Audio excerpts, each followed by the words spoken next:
Oh, that's not even working. Hey everybody, welcome to the Strimstream. You're looking at nothing. Um, the unfortunate reality of what's working. I didn't have a lot of time to set this up because I'm a bad person. And DDO is patching for some reason. I'm just gonna talk as DDO patches. Uh, Today, other than the fact that I'm currently setting up the stream, we're gonna be doing some fun stuff like we do every stream.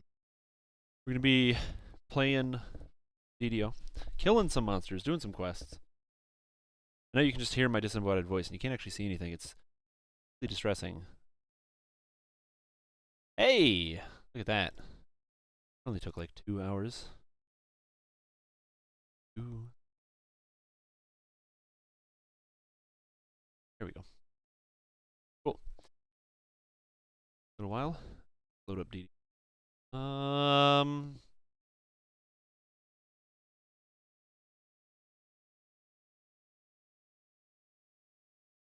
Yeah. So, up here. How's everybody doing today? Just looking over a couple cool things that are going on. A couple cool things that are going on. The biggest thing you're gonna notice is that we got a free gift. If you haven't seen that yet, it's gonna be a free gift coming to Dungeons and Dragons Online. So if you like this game and you're like, hey man, I don't want to play and stuff, but I played and I missed the chance to get that owlbear pet. It was pretty cool. You get to summon an owlbear.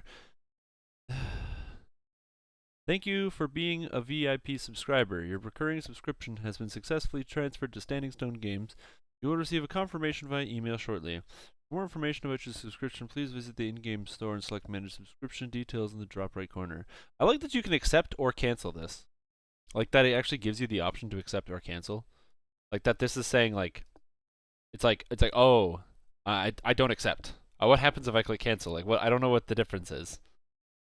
Is it like if I click cancel, is it not going to send me an email? It says you will receive an email. Like, I know that this is not what you guys come here to see, to watch somebody mess about with, like, options, but I don't know. This is very perplexing to me. I'm kind of curious. I don't know if anybody has pressed cancel, if anybody else has seen this. I kind of, because I'm assuming accept, nothing's going to happen. There's details. Cancel? I'm going to find out. What happens if I press cancel? Looks like nothing. A whole lot of nothing. So, thing. I also find it interesting that there's no noise being made by anything other than me. Video is supposed to be making noise. So quickly take a look at that to make sure that is.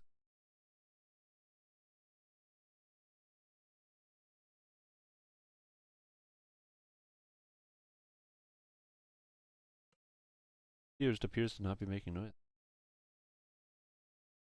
Uh? Hmm. It's dead silent.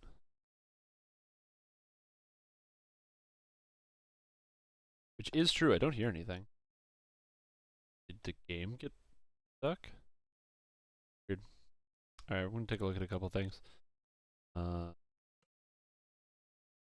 it'd be more exciting than I am now, but I'm very curious as to why this isn't working. Also take a look at that subscription thing to make sure nothing's screwing up.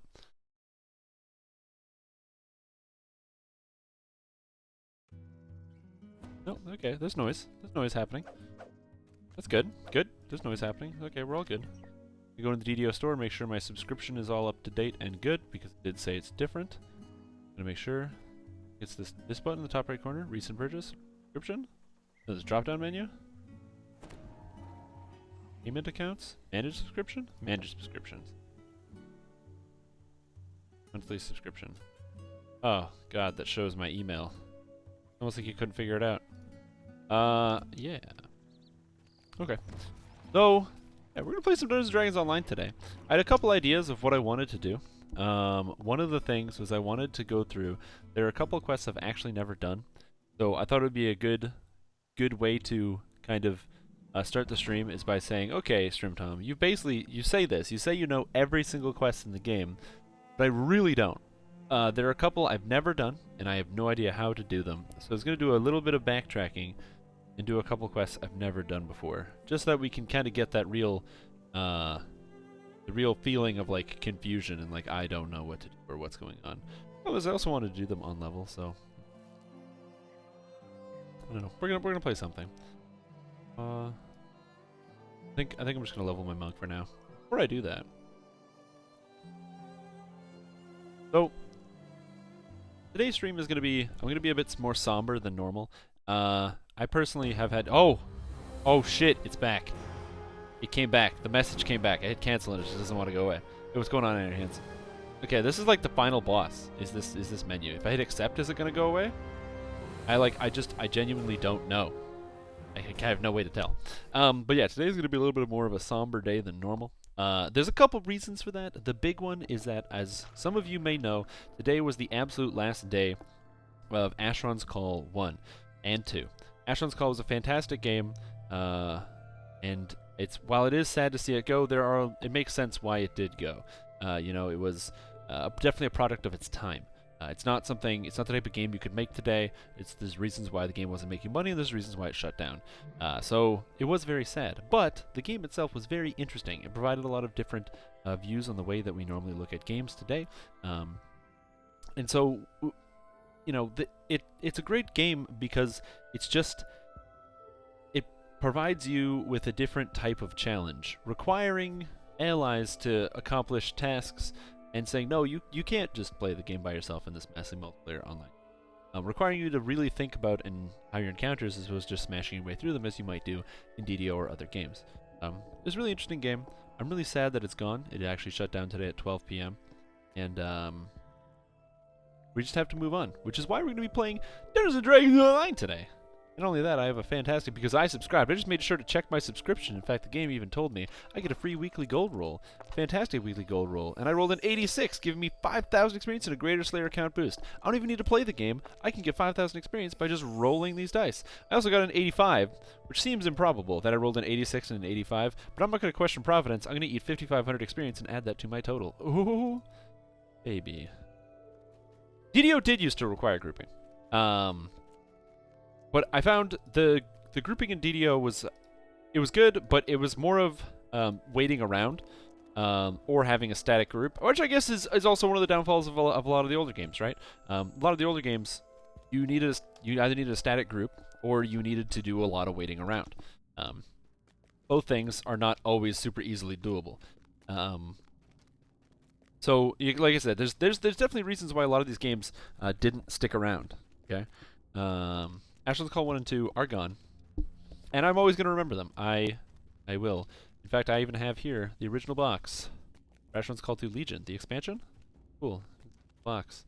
Inside this box contains all the manuals and stuff, so it's going to be pretty cool. Yeah, waiting for clerics, man. That was the worst. That's why I played Bard, and I played my Bard like a cleric, so it didn't matter. But man, that was the worst. Waiting for clerics was super boring. So the game is definitely in a better position than it is now, and than it was before. A lot of the waiting and the tedium of having to wait for groups and trying to build those things, I can understand why those things aren't quite there nowadays. 2 hours of waiting before you did the raid, dude. That used to be standard. Holy crap! Like, consider this problem, okay? Which some of you might even know. Consider this problem that you might even know existed back in the day in Dungeons & Dragons Online. The only really big quests were chain quests. You've got the small chain quests, Waterworks and Chanticleer, and you've got the big chain quests, Tangleroot Gorge or Cult of the Six. Those quests were not insanely difficult, but you did really require having a full team. Because you required having a full group of people, it took a long time for people to actually warm up and kind of get together to do a party. So you start out doing the quest, you start at level 3, and it goes on all the way up until a level 7 quest. If you're doing that on Elite, they were difficult. Very difficult, actually. Not only were these quests very, very difficult, you also ran into the problem, what if somebody had to go? What if you're just, like, playing, and then you're doing Tangleroot? You do part 1, you do part 3, part 4, and then after part 4, the rogue goes, oh man, I can't go. My mom says I gotta take out the garbage. I gotta go. And then boom, somebody leaves, and you're like, ooh. Now we can't do anything. So it provides a different. It was a different experience.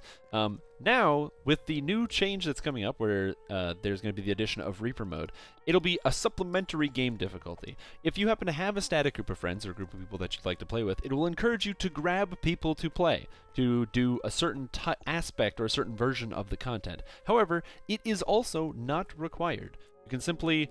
You don't have to participate or do in Reaper mode. Reaper mode will not bleed that much into normal mode because, and this is the very important part, actually looking over some of the stats, the most erroneous thing that would bleed into Reaper mode is giving spellcasters basically like 500 mana or something. I think it's like 350 or 400 mana that comes out of Reaper mode. So when you're just playing the game regular, you can actually have that extra mana. And that is a lot. It's a lot of extra mana. But even though it's a lot of extra mana, that extra mana is not going to change anything, because if you have somebody who's reincarnating multiple times, they don't run out of mana in quests. And I don't think that Reaper will bleed too difficult, to very difficult, or into the normal difficulty content. Well, you know what? I didn't play on the last Lemania, so if you got to play with the Reaper trees and you're able to do everything on Reaper 10, then yeah, it's definitely too easy. But from the people that I talk to, the trees don't really make that big of a difference. The defensive tree really doesn't provide as much defense as you would want, or the right type of defenses, because the problem with the defense tree is it already adds the defenses that you currently have. So, like, it adds you physical resistance rating, which is great, unless you have 200, at which point an extra 20 physical resistance rating is only going to equate to, what is it, like a 1.6% damage reduction, which is really not a lot. The extra life is great, sure. The DCs is fantastic, but yeah. Well, then that's good, man.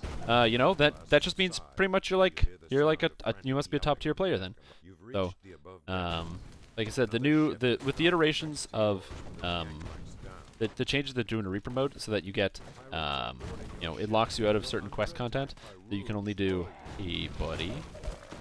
That you can only do quests that are at most 2 levels above, or you can only be at most 2 levels above a certain quest, so that if you are playing at level 20, you can't do level 19, or sorry, if you're playing at level 20, you can't do level 17 or lower quests on Reaper difficulty. There is a minimum level requirement. I mean, like I said, when I tried, I never was able to get a group to do like Legendary Elite Tempest Spine, or not Legendary Elite, Tier 10, Reaper 10, Tempest Spine, or Reaper 10, Slave Lords. We got into the quests, could maybe kill a couple monsters, but never really actually get through them. It would be interesting to see. Like I said, the builds that I have worked out haven't been as successful. So.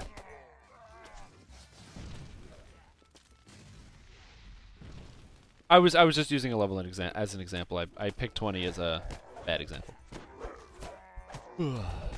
Like I said, if all those things if that is the actual case, that pretty much all of the content is being done by groups extremely easily due to the accessibility of Reaper trees. Bear in mind, which you don't have access to right away, you do have to do quests to unlock it. So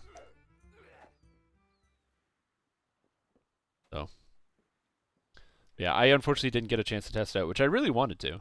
I just didn't have a chance, man. It makes me sad. I wanted to really see how it would actually perform and how some of my builds would perform. I have some ideas as how to play either certain tank builds. I have a very kind of support-focused build that'll be able to get extremely high DCs and stuff, as well as being able to heal. So, yeah, for crowd control effects, stuff like that. So, that would be the goal anyway. Hey, people. Come back. But yeah, so it's gonna be cool. But it basically provides a way for you to have a reason to want to do group content when you don't have to do group content normally.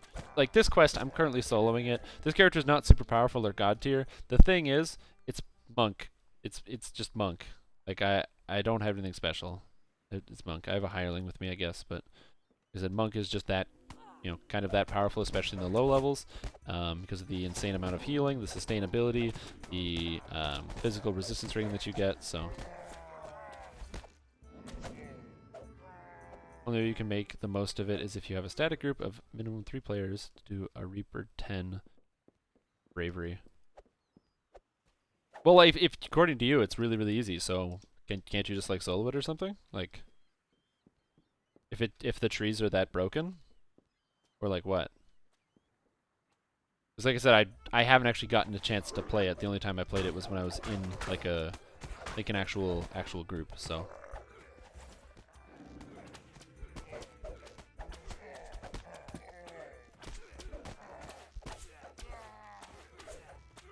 Yeah, so that's why I'm kind of excited to see that content come out, to be able to push my characters just a little bit farther and see what kind of stuff we can do. Yeah, man. Well, like I said, I don't think me and my friends won't be able to solo the content, but if you can, then you may want to try to do something different if that's not the difficulty that will suit you. Like I said, if it comes out that it is actually really easy, and this is really important, I haven't actually gotten the chance to actually see it and play it for myself, so. I don't have an elemental bloom on the server. I don't actually have an elemental bloom on the server. I could farm one out, but I'm really lazy, so I'm not going to do that. Oh, man. This is where my key bolt actually comes in handy. I can penetrate their damage reduction.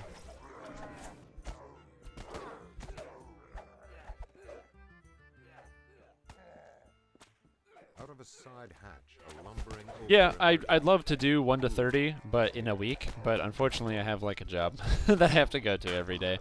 That'd be cool though. There was a time before I got the job that I had now, where I could devote almost 40 hours a week to DDO. Fortunately, I can't do that anymore, which is deeply dissatisfying because I really like devoting like 40 hours a week to DDO. It was something I really enjoyed doing. I can't do that anymore, unfortunately. Gotta like do other stuff. Actually, since Asheron's Call 2 shut down, I was playing Asheron's Call 2 with a bunch of friends. We kind of burned through. We did the hero quest on the last day. I live streamed it all on Sunday, so we did the hero quest. We did Chaos Eidolon. We did Osteth Master Vault, a bunch of stuff like that. So it was really cool. But then after that shut down, I've been kind of searching for that type of game. I really like the kind of like level up and quest and go explore MMO. And DDO isn't really like that. Dungeons & Dragons Online it's a great MMO. Right? It's a fantastic game, but it's not quite the same. It's all about instance adventure-based content, so it kind of gives you little packages and snippets of content, whereas in some of the other games, you're talking about your World of Warcraft style game, your Lord of the Rings Online style game, Asheron's Call style game, as opposed to being snippets of content, you choose what you'd like to do with that time. You can say, okay, I'm going to spend this time doing this little bit of crafting, or I'm going to explore this part of the world, or I'm going to do this. Whereas DDO kind of says, okay, you're going to do quests, or, and then there's kind of a pause. So that's what I mean. Like, it will. Oh, my phone is dying. That was distracting. So like, there's going to be it's just a different way you can choose to do your activities. It's like DDO. I find for me. I run into this issue where I really love playing the game, but then I'm like, oh man, I only have like 25 minutes. I can't like log in and play DDO for 25 minutes because I want to get a group started and start playing with some friends or something. Whereas a game like World of Warcraft or Lord of the Rings Online, you pop in for 25 minutes, you loot your mail, you check your auctions, maybe do some crafting, and then you log off and you do something. And it just gives you the chance to just pop in and say hello. Whereas some of these other games don't. So I've been trying to find a game to scratch that itch, and I might have just settled on Lord of the Rings Online. I played Lord of the Rings Online a lot from the beta stages of the game up until right at the end of the Rise of Isengard expansion. And then I quit when Rohan came out because I didn't like the changes that were being made to the game. And I just started playing it again, and it's super confusing because everything is 100% different. So it's kind of disappointing, but at the same time, it's not entirely bad different. I think it's a lot of the changes are very different after getting the chance to experience a little bit of it. Now, for those of you wondering, you're like, oh, Strimtom, he's going to start playing Lord of the Rings Online. Does that mean it's going to be like Lord of the Rings Online Strimstream? Like, that'll be a thing? I don't know about that. The big reason why I say I don't know about that is because I have no idea how you could make an interesting Lord of the Rings Online stream if you weren't doing Monster Play, so, oh, God. That, like, pretty much Monster Play is, like, the only thing that you could probably do that would be interesting to watch. Everything else is just like questing. Oh my god, I'd rather like tear my eyes out than watch somebody just like do quests. Granted, you're watching DDO do quests, so. The valve triggers a rush of water through the pipes, followed by the sound of a door opening. Yeah, like I said, we'll have to see when it comes out. I think the big thing is that overall it's going to have a net positive impact with Reaper mode. Remember, it adds a sliding scale of difficulty. There are going to be certain people that will have fantastic builds or ways to kind of really pushed the game like beyond what it's supposed to be able to do. So you kind of run into that issue where like, you know, what we're saying here is like there is going to be a percentage of the player base that is going to be able to just no questions asked be able to do, or potentially have no questions asked be able to do Reaper 10, or people that will have it figured out and they'll have their own secret builds or something like that. But what I think is overall, I think in general, because the system has a sliding scale of difficulty, you can find players who can actually see themselves being able to improve, and it's really difficult to say that against another quest, right? So think about it like this: there's going to be a subsection of the player base that is, hey, power attack, good call. I can't do that underwater. You tricked me. There's going to be a subsection of the player base that that actually plays certain parts of the game that you don't, right? So think about it like this. I'm sure there is somebody out there who beats a quest on normal and says, okay, cool, I could do that on normal. Now I'm going to try to do it on hard. And they try to do it on hard and they beat it. And they try to do it on elite and they can't beat it. And they go, okay, I'm going to figure out what to do. Maybe come back at this, think about it again. Okay, I remember there was this guy, you know, and they figure it out and they enjoy going through the tiers of difficulty, normal, hard, and elite. Reaper just gives you that second option, right? You start doing quests on Reaper 2, and you're like, cool, I can do quests on Reaper 2. You move up to 3. You can't quite do Reaper 3 yet, so it gives you time to like work on it. One, it adds an extra level of grind without having to reincarnate or restart your character. You can just keep playing the game on the character you're playing to continue to build strength and power, which is an important thing. It's important for people to feel like, you know, they're actually able to gain meaningful levels of strength without actually having to restart and start from scratch, especially because for somebody like me, I can burn through a life in a relatively short period of time, especially if I focus on it. But not everyone can do that. Reincarnating for the non-hardcore players can be very difficult. Now, of course, Reaper mode is designed specifically for the hardcore players, so I can understand the frustration when you could have something where the difficulty is a bit of a miss. But for the if it's not extremely hard, pushing it to the 100% max, yeah, I can definitely see how that would be, like I said, feel very disappointing, because you aren't that type of player who's going to be pushing it step by step. You're the type of player who's going to start the quest on the hardest difficulty and beat it, and then be like, cool, what's the next thing to do? So, as I said, I think there's definitely has to be some ground for Reaper 10 being harder, but I don't know what that is because I wouldn't say I'm that type of player. Like I am, like I like to throw my face at quests until I beat them. But for me, you know, I enjoy some of the harder quests. I have a character that can do all of the content on Legendary Elite, and it's not really difficult, so, you know.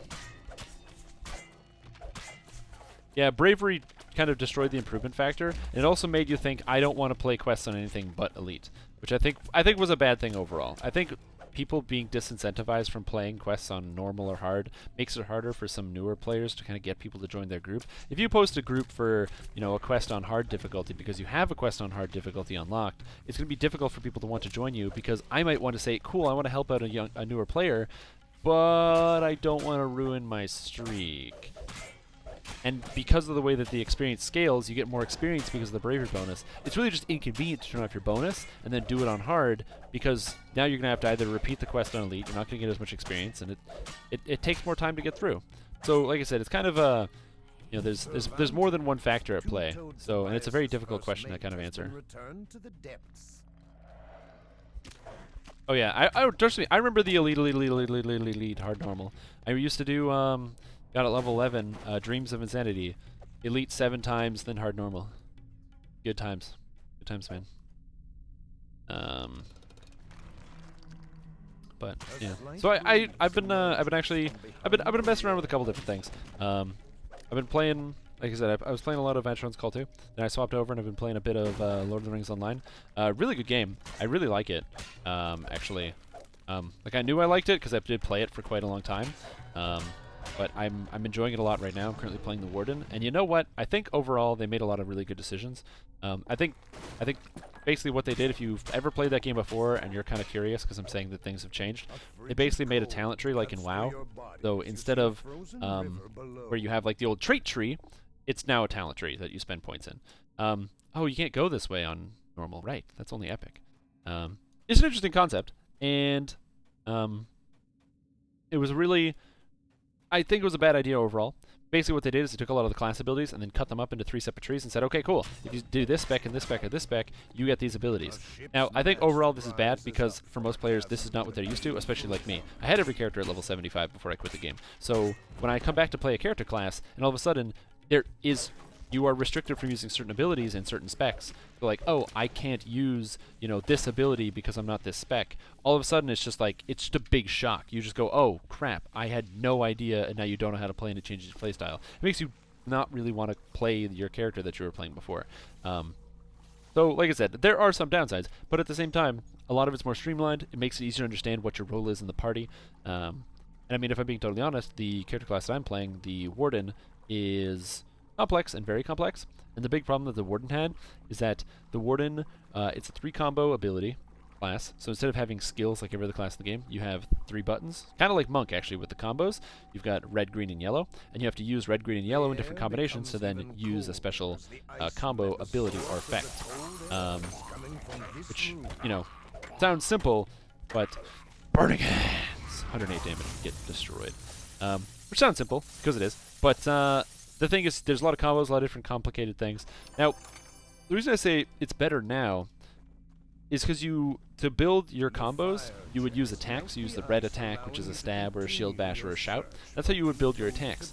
Once you reach level, I believe it was 58 or 60, instead you would unlock, in the previous system, it was at like level 60, you would unlock like, yeah, kind of like the ninjutsus. So you would unlock these double builders. So ones that would add like green-red and red-green and red-red and yellow-green and all that stuff. And they were instantaneous. They had a cooldown, but they were instantaneous. So you could automatically build a combo. And this completely changes the game style. Because when you have 5 combo things, that's either using 5 skills, which is going to take you about 1.2 seconds a cast. So like 6 seconds to build a combo and then cast the combo. Or slap your hands across the keyboard, boom. Instantaneously, you're running a new combo. That is extremely different, and it kind of separates the good Wardens from the bad ones. You had the players who were extremely good, who could instantly belt out any combo, have it all memorized, know which buttons to press, boom, you're going lightning speed. And other people who've been playing the game for 60 levels, which, bear in mind, that's a lot of hours to be learning a system. They've learned a system. This is how you do it. I use red, and then I use green, and then I use green, and then I use yellow, and then I use red, and then you get to press your ability.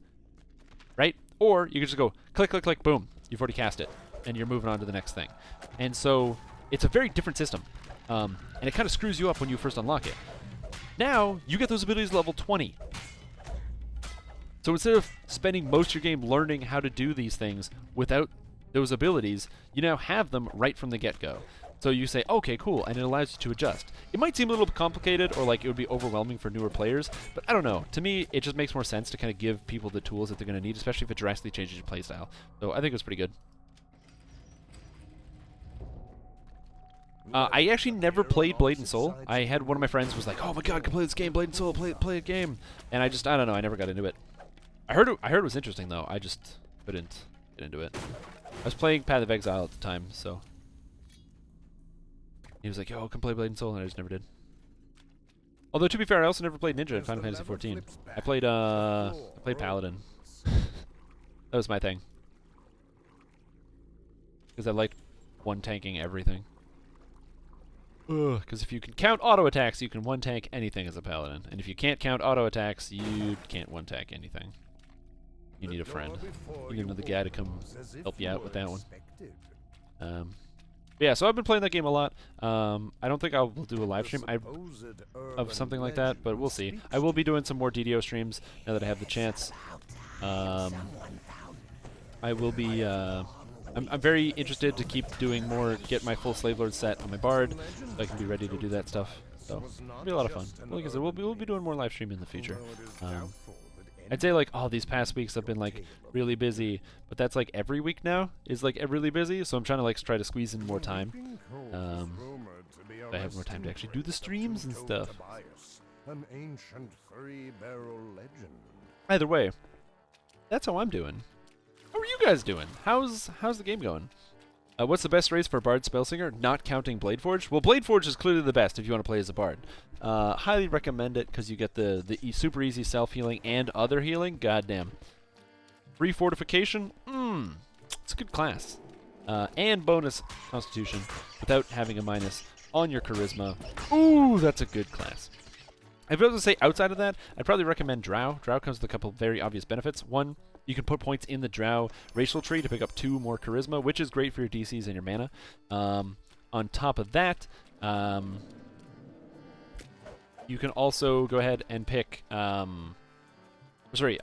you also get bonus spell resistance. Your spell resistance is 30 as a Drow when you... 40 when you hit level 30. Plus, you can pick up an extra 7, I think, out of the tree. 1, 2... 3? No, maybe it's 6. Anyway, you pick up an extra 6, bring you up to 46. 46 is a very great place to start from because you get an insightful item that brings you up over 60. And with a spell resistance of 60, you can pretty much say, laugh at a lot of crowd control spells. So you can have your will saves and things be a little bit lower, meaning you don't have to take feats like Force of Personality as a must because you got so much spell resistance that can cover it. As well, you still get the bonus on Charisma. Yeah, you do get a little bit of a minus on your actual life pool because you have a minus on Constitution as opposed to a plus, but I think overall Drow is probably going to do you the best for race-wise. Outside of that, anything that doesn't have a minus on a Charisma would be fine. Blade Forged, obviously not the best, not Blade Forged, Warforged, obviously not the best thing. I mean, Drow actually get the bonus that Blade Forged can start with an 18. Drow start with a 20 Charisma, and then they get to add in 2 extra Charisma out of their racial tree. So that's actually 4 higher, but... Why did I move to Argo? I heard you were on Galanda. I was on Galanda. I moved to Argoness, and you can see the server right up there. Which also reminds me I have to update the quest at the top here. Ooh, no one wants to play today with me. Is it because I'm a total jerk? Probably. If you're worth. Let's go. But yeah, I did move to Argonessen. I moved to Argonessen because by using a fantastic thing known as the Dungeons & Dragons DDO Discord server, if you haven't seen it, I'm going to put a link in chat, so if you want to join the Discord server, if you use Discord, maybe you play Overwatch, or you watch a popular streamer and they have a Discord server, maybe you've seen back in the day when they used to have, when Chan Man would have his things, when you do podcasts, you could post in the Discord server to put questions and stuff in chat. Yeah, it's a fantastic website that you can use to communicate with people. It's basically Vent and TeamSpeak and all these other programs rolled into one. Plus, it's got an IRC chat, or not an IRC chat, but something. Yeah, it's got a easily recordable and usable chat server base. You know, to make one username. It's a fantastic service. I think you'd highly recommend you look into it. But on the DDO Discord server, I was just chit-chatting one day with some of the guys in build chat. We started talking in some of the chat rooms, and then over time, we started talking a lot. Being like, okay, this build sounds pretty good, and how would you do this and stuff, and going over things. And then eventually, one of the guys was like, hey, you should make we got a guild on Argonessen, you should make a character and come over. And I was like, cool, I'll make a character and start playing. Made a character on Argonessen, got invited to the guild, we started doing raids, and now we do all of our Legendary Elite raids every weekend, and I'm having a lot of fun. I didn't have a guild like that on Galanda, I just met people that I really liked on Argonessen, and so I moved over here. So I'm very proud to be a member of my guild, the Blood Assassins. I'm going to rep these guys, cool guys, so... good guild. So that's essentially why I moved, because I met some people on Argonessen using the fantastic DDO Discord server, which you can use too to make some new friends. And then, yeah, it's a good way to find people. And this is nothing to say against anything wrong against the people of Galanda. I was on Galanda for a long time. I never really met a guild that I really felt like I meshed with, or that I really liked, so I just didn't end up joining a guild like that, so... Nothing negative, or anything but love for the people of Galanda. It's a great server, lots of great people. But I moved only because I found a new opportunity. Ow! My God, hurt.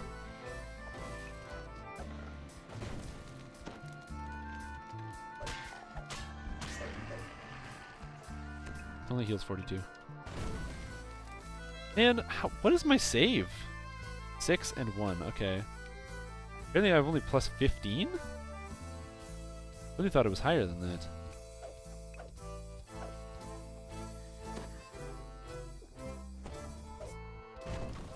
Okay, 20. I'm only plus 17, so I fail on a 3. I fail on a 7, okay. Yeah, I'm looking at that. Ooh, apparently my saves aren't high enough. I really thought my saves were higher than that. My dexterity is a 12, so... or 22. My stats aren't really that good. I don't have any stat items, so don't think about that. The Argo has a huge increase in popularity.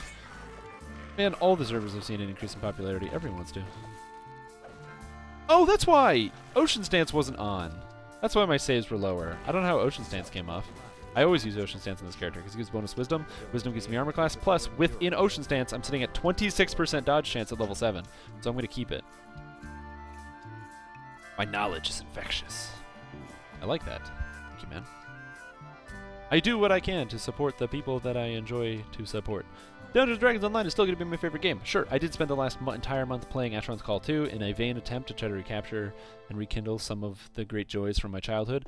But regardless of that fact, Dungeons & Dragons is always going to be my number one. I'm always going to come back to this game. I find it incredibly interesting. The build diversity is pretty much impossible to stop thinking about. Whenever I introduce somebody new to the game and they get interested, they want to do the new quests, they want to explore some of the story elements. It's a lot of things that we kind of take for granted, especially as people who've played the game for a long time. You find that you kind of take for granted some of the story. But when I've been in groups where people are like, oh my god, so like what happens? Like the guy says, like I did a Chanticleer with a guy, and the guy was like, oh, okay, so like who's this Bergthrum guy? Where are they taking the seal of Chanticleer? What's it for? And I just sat there and I'm like, I don't know. Like, I've been playing this game for 10 years. I'm sure I knew at some point, but I'm like, I don't remember who Bergthrum is.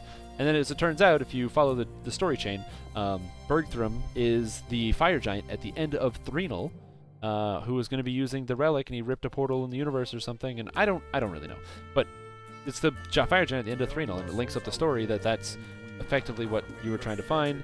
And I don't know, it's very interesting to see, like I said, a different perspective on like the game, you know? Somebody who says, you know, oh man, this is what I find really interesting. And so it's one of the reasons why I enjoy playing with new players quite frequently. And one of the reasons I will always come back to DDO is because it provides it just scratches that itch. Plus, one of my favorite things is the feeling of, oh my god, builds, where like you see something and then the math starts going through your head and you start making the spreadsheet and you're sitting on the bus or in your car driving to work and you're like, okay man, what if this worked like this? What if you actually combined this ability and this ability, and then it double dipped and then you had this effect, and then and your brain starts going, you know, doing the math, figuring out what you can get to do the best. You know, the stat in a certain situation.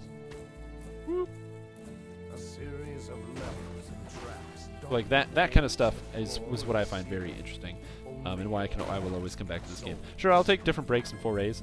I'm probably gonna be playing a lot of Lord of the Rings Online because I'm really enjoying that game right now. I don't want to get back into it. The stats don't make any sense though, and I don't understand anything about that game currently. But it's gonna be a lot of fun.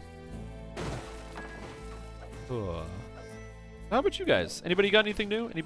Any new builds? I'm always keen to hear about new builds that people have come up with.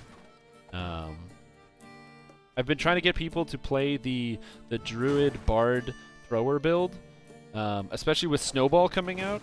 Ooh, Snowball is going to be good with the Bard Thrower Snowball build. I'm excited to see if somebody can make a water... It's the idea is you go Druid at least 13, so you unlock Water Elemental form. You Bard 5, so you get to the top of the Swashbuckler tree. And then you throw snowballs at people as a thrower, because Swashbuckler gets thrower, or thrown damage. I don't know what you use the last 2 levels for. I think you'd probably want to use Rogue. You could potentially also use like Sorcerer or something if you wanted. I don't know. But I just think it would be an interesting concept. A bad idea, but an interesting concept. So. Also, never occurred to me how loud the music is in this quest. It's like doo doo doo doo. I don't know why the music is so loud in this quest. Yeah, I don't have any kind of new builds going through my mind. I'm kind of just playing out the builds I currently have. I'm trying to put more effort into coming up with very solid and sound builds that I will find more entertaining myself moving forward. So like this character build that I'm playing right now, this is basically what I believe to have theory crafted as being like the best way to play a Henshin Mystic. I'm playing as pure monk, and we're going to see what we can do. Completely going to be entirely wisdom based. Wisdom's going to be my main skill. I'll have abilities like Tomb of Jade and stuff like that. Get out of this pit. You get out of there. Having abilities like Tomb of Jade and stuff like that. Extremely high saves, high physical resistance rating, and armor class. Being very defensive, very tanky. I think it'll be pretty good, and also very high damage. That's the dream, anyway. I don't know if it's actually going to work like that, but we'll have to see.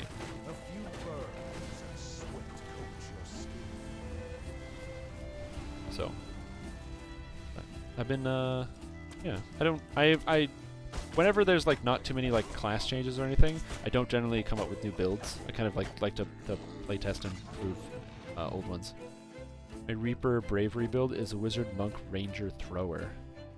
See, it could be so much better if it was like a Druid Bard Thrower. You know what I mean? I know that you're like, oh, I'll go Ranger because you get like the double shot and stuff, and I know you like the monk, and I like no. But what about if it was a bard? You know what I'm saying? You got to take a head count. It's obviously the first thing you do. Here, when you arrive in a port, what does the pirate seek out first? You want to go to the prison so you know where your mates will end up. Obviously. So then, how much of the share of the crew how much a share does the captain get over the crew? He gets the same as the rest of the crew, obviously. And are you looking for a swashbuckler? No. Can we talk about it? He doesn't want to listen to what are my demands. I like the fact that I can just stand in this crowd of guys because I've got 43 armor class and 26% dodge. I'm really not concerned with the fact that they're actually hitting me back. I don't really care that much. I like that. Now, of course, quarterstaffs do still have the same problems that they've always had, is that you lose durability too often. Free Meeble. Now, the reason why I did that, and I answered all of his questions wrong, this is a, obviously not going to be role-playing it very hard. The reasons why you answer every single question wrong is by answering all the questions wrong, it makes it so that it spawns more dudes. The more dudes that spawn, the fact that you get Conquest is important. Like now I have Conquest from causing all those dudes to spawn. If you answer correctly, you do not get Conquest.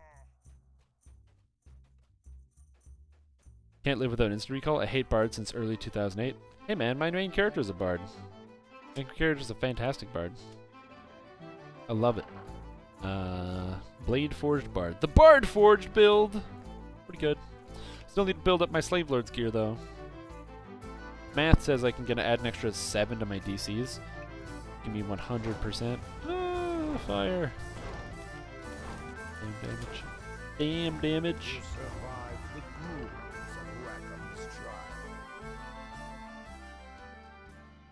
A small building stands oh god. alone. Alcohol. That's what I need on a day like today. Well, if your build works that well, that's awesome. I've never really been one to play kind of like the very mainstream builds. And it's not because I'm like, oh, I'm like a super hipster or something like that. It's mostly that like, it's mostly because I agree, and I 100% agree with all the people that say Dungeons & Dragons is currently at a point where the game is too easy. It absolutely is. And you can look at other games where the game's absolutely too easy a lot as well. A good example of a game that is too easy right now is a game like Path of Exile. Now, if you've ever played that game, you might not think that game is too easy. The monsters do a lot of damage, the difficulty spikes are very odd and sporadic and weirdly placed, and sometimes your build can just absolutely fail. But if you play what's tried and true, you play what you know is the strongest build, you go online, you search strongest build, and you play that thing, the game is going to be incredibly easy. DDO is very similar. If you just want to play the game, and you play as like a pure barbarian or a pure ranger or something like that, and you go through the game, you are going to find out that the game is, in a lot of cases, very, very easy.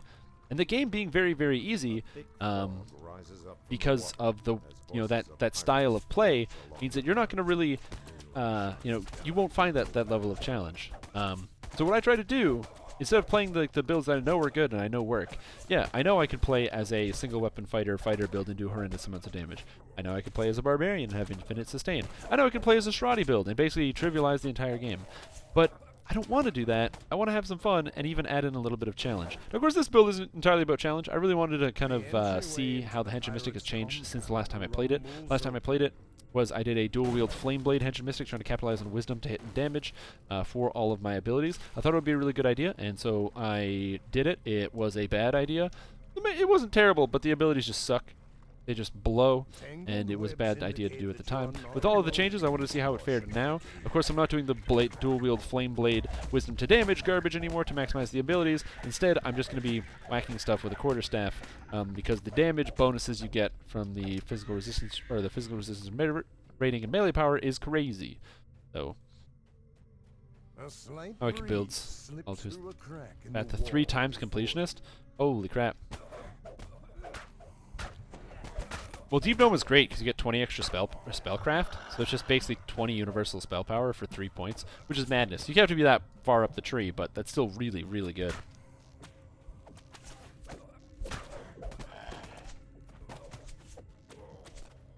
That's the thing, man. You gotta. I find if you wanna make sure the game doesn't get stale, you gotta not let it get stale for you. If you always play the same thing, if you always got the strongest character, but that's also a very fair point. Is that it's important to make sure that those people are accommodated as well. There's nothing wrong with wanting to play the best character around. That's a really good feeling. Knowing your build works, knowing that you put a lot of work in, you've got the items, and you know you've got something that's really worth it. That's a really good feeling. You should never feel bad for doing something like that. So I'm not saying that anybody that plays, you know, whatever is the current top tier of builds, oh, you play Shirati spammer, man, that means you're bad at the game. No. That's not what I'm saying.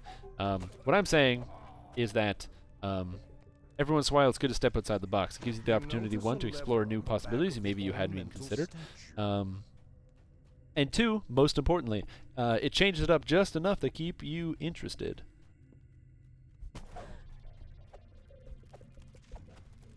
Put them on past lives. Yep. That's why I've been actually having a lot of fun doing first life characters all the time.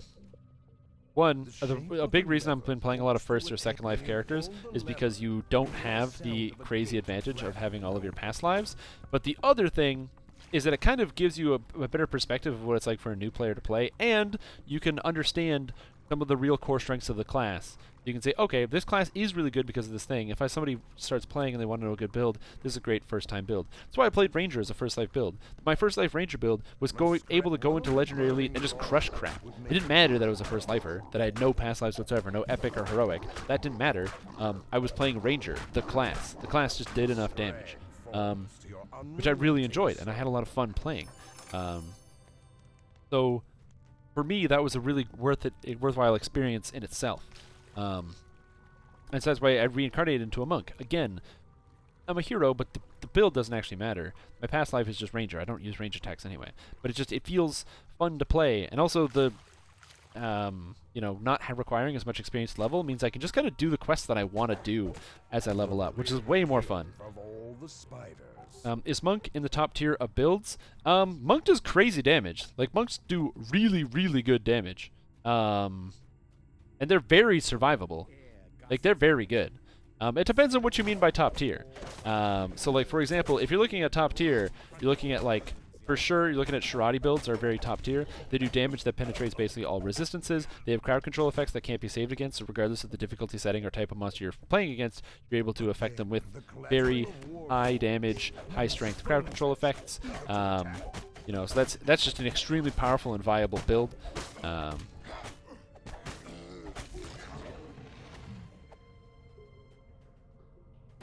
Yeah. And exactly. I wouldn't say Warlock is the best build because really it's not. It's a good build. It's very strong. You get very high DCs. You can do a lot of damage, but your single target damage is not going to rival that of a very highly tuned melee. Your area of effect damage is not going to rival that of like a Shirati spammer. And your crowd control probably isn't going to be as good as a Pale Master Wizard anyway. So, but they're pretty good at all of those things individually. So again, not really a bad thing. I think that warlocks are definitely a good place. I think that monks are an extremely good place. I would put monks above a lot of other melee.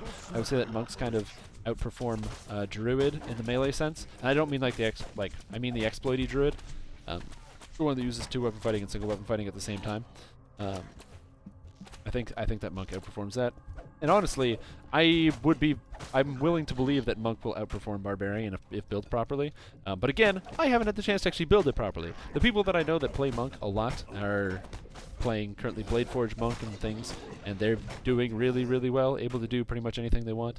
So I'm excited to see how this character will perform. I just want to know if it's better than the Ranger. Really, that's what I want to know. The idea here is that since I'm using a two-handed weapon, I should be able to actually get better AoE damage. The problem is, better AoE damage is really hard to compete with Dance with Death. Dance with Death is an extremely potent ability because it has a lot of unique interactions, and it's just extremely powerful.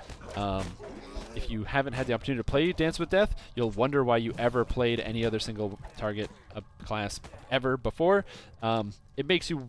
basically, Dance with Death is so good that you could play without dual wielding, just play like Bard or something and be swashbuckling or single weapon fighting, and Dance with Death is still worth it to take because of how good it is.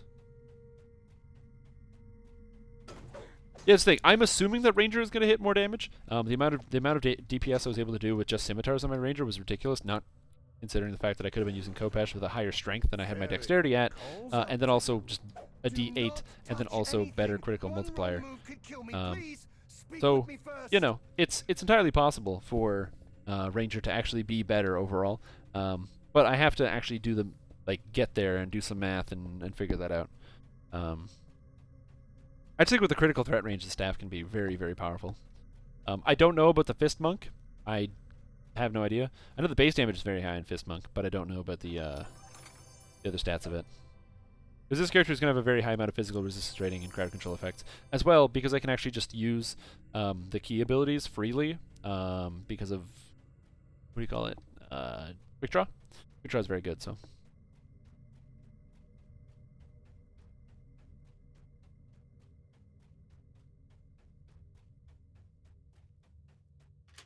Yeah, the change to the humans is going to be really sad. However, if you happen to play a Blade Forged fighter, you can still get Power of the Forge, which works really well.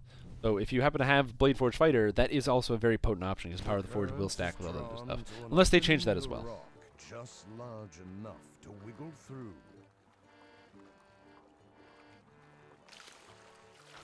Yeah, those tree builds are crazy. Some of the exploity tree builds. They're very interesting, but they're very weird. Do fire caves next. No, bear in mind, at some point, get it, bear, because animal forms? Anyway, at some point, there will be a pass on Druid that's going to change how animal forms interact with stuff. And at some point, Power of the Forge is also nerfed? Oh, cool. So then, I think, overall, I think it's a good thing. I don't think those things should stack anyway. It kind of kills the diversity. It makes you think like, oh, human versatility, and then instead of gaining versatility, you're taking the same thing, so. Oh, excuse me. Beer. But I think that if Standing Stone Games is able to kind of like really clean up animal forms, basically make it so that wolves and bears and tree don't have an unarmed attack, but maybe equip a pseudo weapon or something like that. If they can actually clean it up and make it work properly, as opposed to being super easy to have weird exploits because it's coded all crazy, I think that would be very interesting and something good to see. Eventually see like the exploity tree stuff be gone.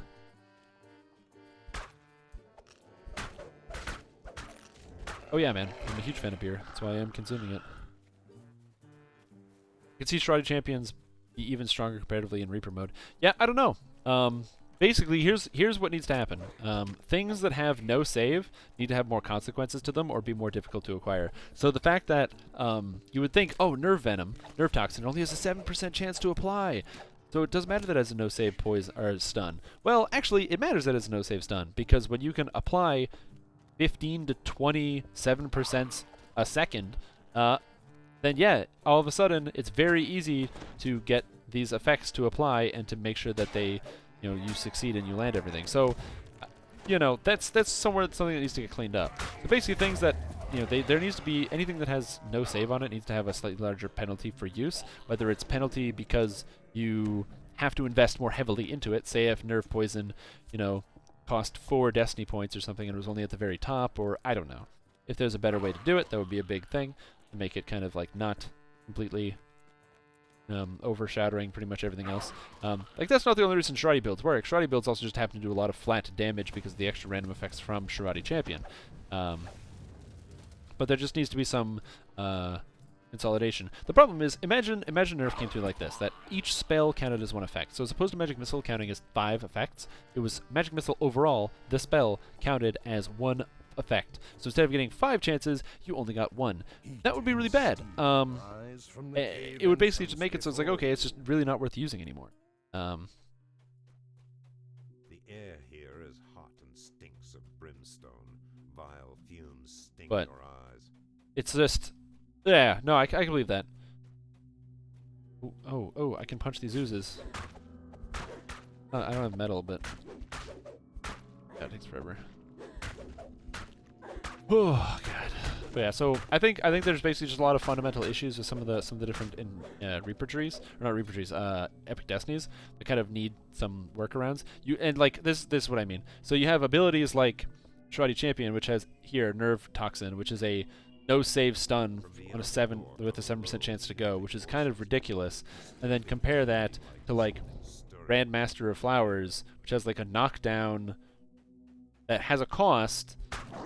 You have to be centered, so you already have to be centered, which is hard to use. Okay, it's hard to be centered all the time. It's very difficult to actually achieve. So you have to be centered. It's a knockdown. It's not a stun. It's on the same tier though. Sure, it's AOE, and it's character level plus wisdom. So the DC is, you know, kind of capped at a certain point based on your wisdom, and which is difficult to acquire. So it's like, okay, you know, like. This ability is clearly not as good as the other one. The parity is just not there. So show the same spell differently. Exactly. So that's why I think there just needs to be some work done on those things. I think as long as Shoddy Champion exists in its current incarnation, it'll be very difficult to make newer content. Just because you kind of if you have 6 people playing Shoddy Champion, shit's just gonna get stunned. And then for bosses, that'll be different. Now, what you could say is that some monsters are able to shrug off effects. Maybe they're not affected by certain stuns, things like that. That could be very interesting. The problem is having inconsistency with your abilities is just... It's fine for regular play. Oh, I'm leveling through a quest, and then I use a stun and it gets half of the group. Cool. That's still good for me as the regular player or just doing a regular quest because I can plan around that and work around that. But in high-pressure situations, throwing out a spell that you think is going to have a 100% success rate and then it really doesn't is problematic. And not being able to calculate that quickly and on the fly is also not a very good thing. Yeah, if they change Nerve Poison to have a DC based on Dexterity or Wisdom, I think would be fine. Although that would still... Wisdom... Well, if it was Dexterity, because thrower builds still use Sharadi, right? So, I don't know. I feel like Dexterity or Wisdom would be fine. Sharadi Spammer Pure Ranger is among best, or some form of Wizard Sharadi Spammer? Oh, Wizard. Well, not sort of Wizard. Like, there's that weird Sorcerer Sharadi Spammer build. The 2 builds that I know of are the 10 Sorcerer, 6 Wizard, 4 Favored Soul, and the 12 Favored Soul, 6 Wizard, 2 Monk builds. And they're both very powerful Sharadi builds. The second altar rests at the end of this cavern. Its power I guess. But if it's an effect that really kind of throws the curve of how we're supposed to balance difficulty in the game, I don't know. I think it's important to kind of look at things like that. Yeah, like the Nerve Toxin, that it goes through spells, so that's what I mean. Besides, it is a poison. It should have a save on it, so. Then you have other abilities like Rain of Arrows, which is like total garbage. Or like Wild Shots, which is total garbage. I don't know. So it'll take a little bit of rebalancing. I think as a whole, Epic Destiny is just one of those things that's really difficult to evaluate entirely how the system should even work. Because when you think about it, it adds an entire extra layer of power, but classes are already really powerful. And what you have to ask yourself is, okay, if the character classes, the individual classes are already strong enough that they can do heroic content, no problem. Should we ever be balancing the heroic classes, or should we only be balancing the epic destinies? That way it stays more consistent for the epic levels. Because if the classes are all already strong enough to be able to get through heroic levels, then we only need to ruin epics. Maybe that's a different, you know, a step of philosophy that they'd want to take, or something that you could even consider. But it's like, oh yeah, they buffed the dragon breaths, which is amazing. I looked at some of the breath changes. Oh my god, they affect all this meta magic feats and stuff.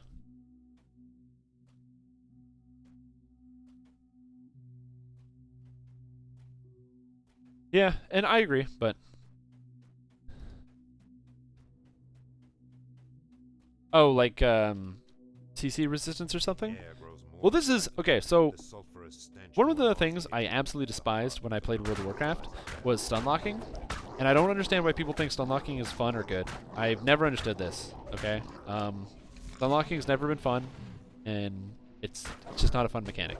When you have somebody who can literally hit you, and then you cannot respond to them, and then you just die, that's not fun. Now, granted, I understand that in especially games like World of Warcraft, there are cleanses and things you can use to get out of stuns, all that, and I totally get it. But, and the fact that also stuns and effects have diminishing returns on them in that game. But having the ability to stack multiple different types of stuns to effectively stun lock somebody and prevent them from playing the game just really isn't very fun. So when I think of a game that actually kind of did it right, I think of a game like Lord of the Rings Online and the way that they did it, which is that if you get affected by a crowd control effect, when the crowd control effect ends, it gives you a short duration amount of time where you gain immunity to that crowd control effect. It prevents stun locking, and it means you have to actually think about how to meaningfully use your ability. If you stun someone at the wrong time, you then make them immune to stun effects and unstoppable for a short period of time. It was a very interesting concept. I liked it. It made it so that in PvP, you didn't, if you got stunned, if you could break out of it, you didn't feel like you were going to get instantaneously stunned again, you know, which was a huge problem in some of the games. So, The stones echo his words, then are still. more you CC a target, the less effective it becomes. Yeah, but the problem is, it depends on how fast you can kill people, right? Diablo 3 has very short duration crowd control effects, right? It has like 3-second stuns or 2-second stuns, and then they get shorter and shorter. This game, you can have, my Bard has an 8-minute stun. Because I have Fascinate, which lasts 8 minutes for some reason. You know, lasting 8 minutes, that's a really long stun. So, you know, even if it's for diminishing returns, sure, 8 minutes, and then after 8 minutes, it's 4 minutes, after 4 minutes, it's 2 minutes. Bam, someone's standing there for 14 minutes, and they're not even doing anything, so.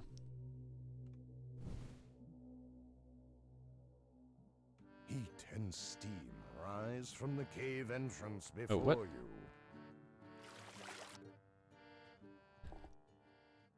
I don't think of it as power creep. I just think of it as progression. I think those two things are a little bit different. I definitely think there are some things that would qualify as power creep, where the power level becomes higher than it really should at different times.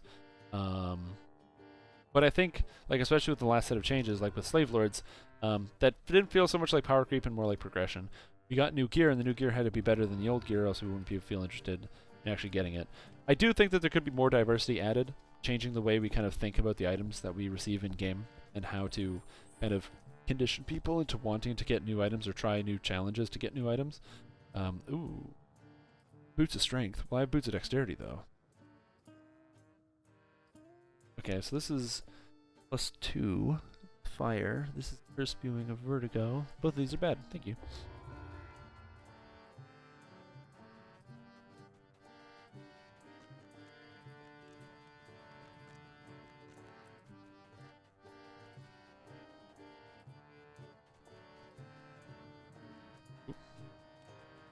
Does Fascinate still fascinate yourself in PvP zones? Yes, it does. It does still fascinate yourself. Oh. Which I find extremely entertaining. I can't get this until later. Oh, I forgot. Shirati. Yeah, so this... Oh, no, Shirati. Henshin Mystic. So here's some garbage. Check this out. Focus. Costs 2 points. While centered, you and nearby party members gain a +10 acceptable bonus to universal spell power, 5 bonus to hit, and 5 melee range power. This is crazy. I'm going to take this right away. 22 points. That's totally worth it. +5 to hit? Yeah. Or I could spend 2 points to get +1 to hit. No thanks. So now my hit is 19. With this, 24. Ooh, baby. Focus. What is this garbage? I'm very excited about that. An extra, and even more melee power. So now, right now, I've got 37 melee power level 7, which I find very, very entertaining. But Fascinate does still work on yourself.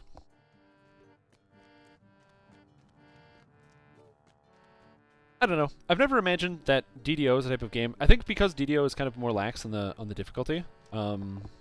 It's the type of game that doesn't really require like the most fine-tuning when it comes to balance. So like let me ask you a question, right? So a lot of people agree that the game is too easy. You know, it's too easy to get to this level or to beat this type of content.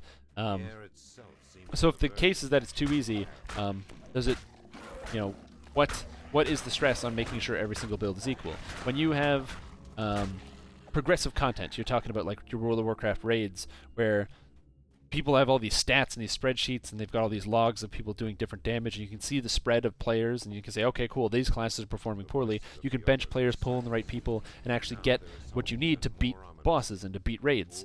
But in this game, you don't really need that much. You kind of just get some friends, you go on an adventure, you play.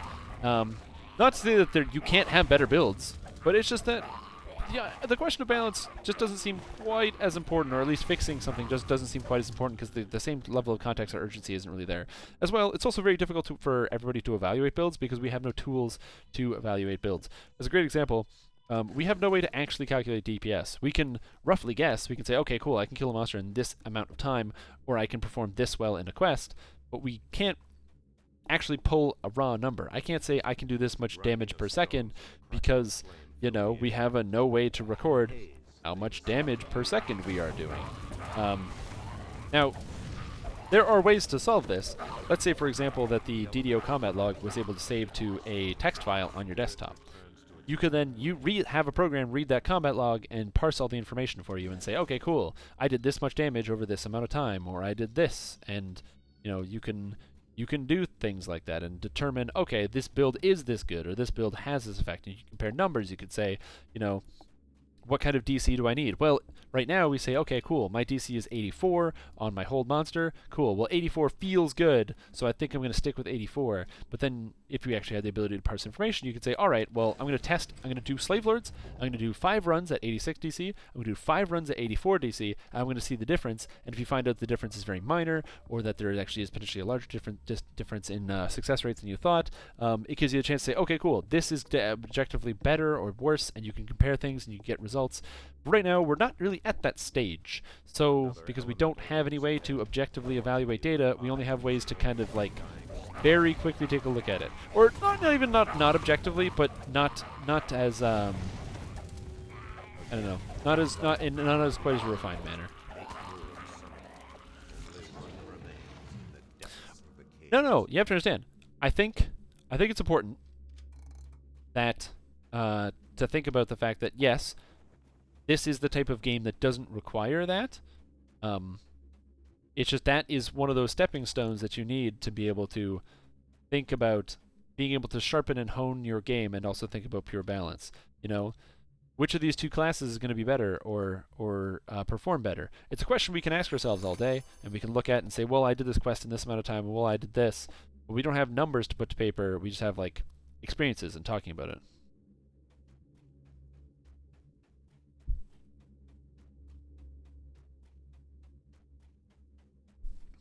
Would take longer than 12 minutes. DDOs yet to make a raid that needs 12 players, no less than even a pass. Yeah, but that's the problem of like players just being really good, right? I don't know. I also don't think that they need to make a raid where you need 12 players to even do it. To give you a fantastic example, when I was playing World of Warcraft and we didn't have everyone for the raid, sometimes we would just short man it. You know? You can sometimes still do those things with less people. Granted, there's 20 people, so if you short man it, there's more leeway. And a lot of the raids at DDO can do it with like 3 people, but...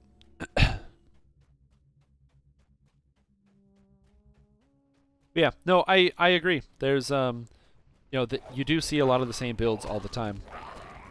That's why I get really excited whenever I see somebody with a different build. It's one of the reasons why I come to this stream and I say every single time, hey guys, anybody have any new or interesting or exciting builds? New builds and different things are really interesting, and they help us, you know, stay diverse and feel like the world is a very different and changing place. That's why I try to do my part to kind of introduce new builds, or I try to write guides and keep people interested in different topics or subjects, because, you know, build diversity is very interesting. It's really easy to gravitate towards the very easy and strong builds because they're easy and strong, you know? It's very easy for me to say, okay, well, I'll just play Barbarian, and then I won't have to worry about healing anymore. And you kind of take out an aspect of gameplay and you say, okay, cool, we're just going to segment this away. We're going to compartmentalize this one section. Say, cool, going to take care of that, and then now you're just worrying about a different section of gameplay. And you know, with certain builds like that. So I just think it's important to like, you know, play what you want to play. But if you do find yourself always playing the super top tier high end builds, and you find you're not having enough challenge, or it's too homogenized, you know, it's kind of like the real thing is like be the change you want to see, right? I see people who do this all the time. They'll be like, man, I feel like there's like never any groups or anything. I can never join any groups. I'm like, well, just post groups, guys. That's what I do. No one's joining my group. I don't know why, but I don't know, just like post groups. Sometimes people will join you. Sometimes people will don't. So, I don't know. So we're gonna do House K Elites. Rise from House the K cave Elite. entrance before Oh, you. House K Elites. Wow. Later summoning is gonna be first.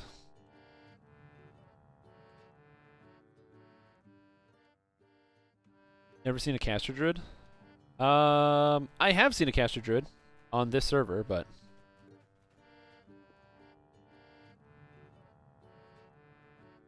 the real issue is that caster druid just doesn't have the actual spells to like overcome a lot of the other things.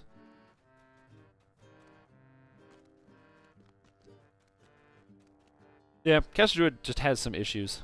Actually, the real issue is that the trees themselves are absolutely terrible, but druid, the class itself, is very, very good. The spells are really good. If you look at like a spell that's really good that I've tried in Reaper mode and works really well, a spell that works really, really well in Reaper mode is like Earthquake. It's hilarious because it's a ground effect, so it doesn't go away. It constantly causes knockdowns, so it actually lasts as a longer duration crowd control effect. It's very interesting. Yeah,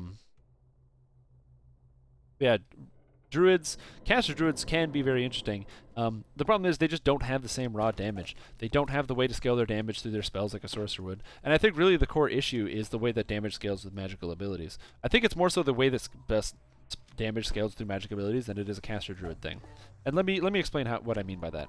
So the reason why sorcerer is able to do damage is because they're able to scale their abilities a lot harder than other classes. One, they get to focus on maximum cash levels, so they can up the maximum cash level in their spells by a significant margin, making their spells actually able to compete with the very high potency epic abilities. Epic abilities overshadow a lot of spells in a lot of capacities. If you think of a spell like Fireball, Fireball adds, was it 3d6 or 10? Fireball is 10d6 damage, right? So if I were to do Fireball, that's 6 to 6 or 10 to 60 damage. That's not really a lot of damage. Compare that to a spell like Energy Burst, which is 15 plus 15 per level, or 15 plus 1 to 15. So that is 16 to 30. If you're level 30, that is some number I don't even know, right? That base damage is crazy, whereas the base damage of Fireball is 10 to 60. So it shows you that the spells, right, like, and melee is different. Melee scales off your weapon. Of course, you have core abilities to scale your melee, but melee scales off the weapon. So when weapon's power goes up, your character gets directly stronger. But if class spells aren't able to keep up with epic abilities, then you have an issue. So there are some ways to combat this. Like I said, Sorcerer is able to increase the maximum cast level of their abilities to stay relevant. Wizards can do that weird Sharadi thing and are able to keep their crowd control relevant, which is really good. Then those things are great ways to stay competitive. Bard is able to up its cast level by a significant margin, which is really good.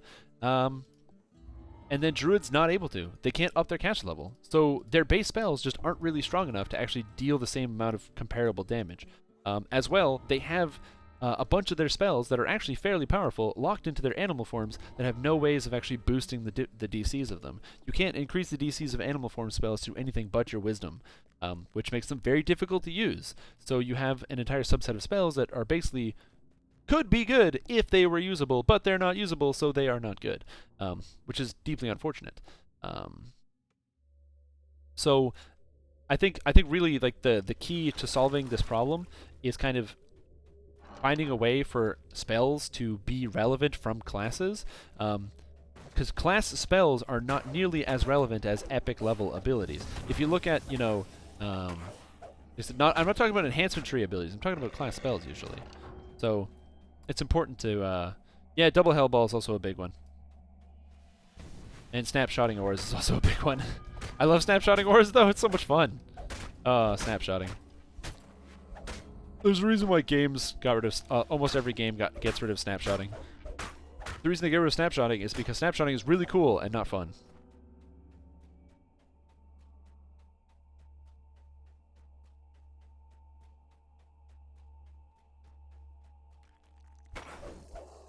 Yeah, it's a lot of bugs.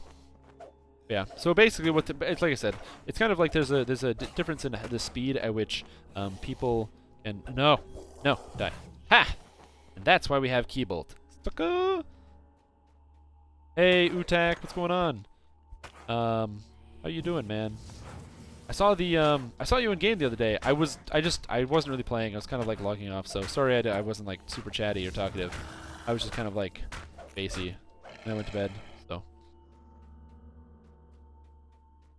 Cosplayers love to play those, but they are tagged as exploits, and when you fix, you'll nerf their playstyle. Yeah, basically. But I don't know. When you play something that I guess it's like the double-edged sword, right? It's been going on for too long that there needs to be some kind of quick explanation, but at the same time, it's an understandable nerf. So like, I'll give you a good example. The paladin thing. So paladins weren't fixed; they were just straight up nerfed. Divine Grace, meaning you can only add 2 plus 3 times your paladin level to your saves, means that pure paladins will never ever see the impact of this nerf because they're never going to get their charisma that high, so it doesn't matter. But when you have characters like sorcerers or other things, or who have extremely high charisma and effectively just taking 2 levels of paladin to get infinity to their saves, that causes a slight problem. So when they make the change, obviously people are going to get really upset because it was just a blanket nerf, and it was kind of not really a good thing. I think it was a good thing overall, but I think at the time a lot of people just really didn't like it. I know some people that quit because of it, so... whereas a different contracting situation, single weapon fighting is not supposed to work with the animal form the way it currently is, single weapon fighting and 2-weapon fighting. And we all know it isn't supposed to work. So when it gets fixed, even though we have been doing it for years, it shouldn't be too much of a surprise when it does get fixed. It should be something that we should be able to expect and adapt around. No, they stopped Holy Sword from affecting my shield, so my Vanguard build wasn't as good. I'm very unhappy about that. But, oh, what is Snapshot? Alright, so snapshotting. Snapshotting is when you have a buff or effect that increases your strength, and you use it to do something that makes it maintain, or that maintains that ability for much longer than it's supposed to be.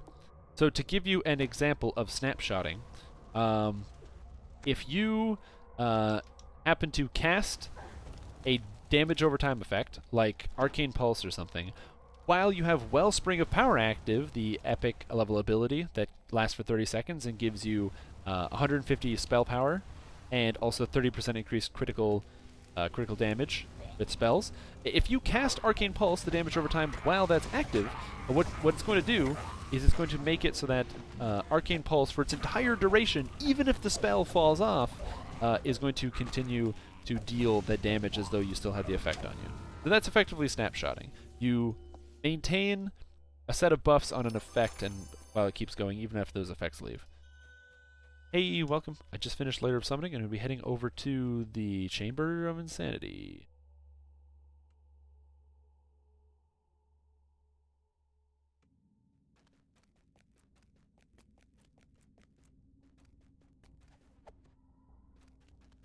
Oh, hey, welcome, man. So yeah, so snapshotting is effectively like you take effects, and like I said, it can ramp up really hard. So that's when I say, okay, I've got my action boost going for spell power, and I have my I've got my action boost going, I've got Wellspring of Power, I have a proc, I have this, I have that. I have 8 different effects going, all of which last only 10 seconds, and then I cast a damage over time. Then all of the effects fall off, but that damage over time is still affected because I placed it when I had them on by all of those things. You effectively cause a snapshot. So, let's just say you cast an ability like Lesser Death Aura, you turn on Maximized in Power, you cast Lesser Death Aura, and you get Lesser Death Aura with Maximized in Power for the entire duration.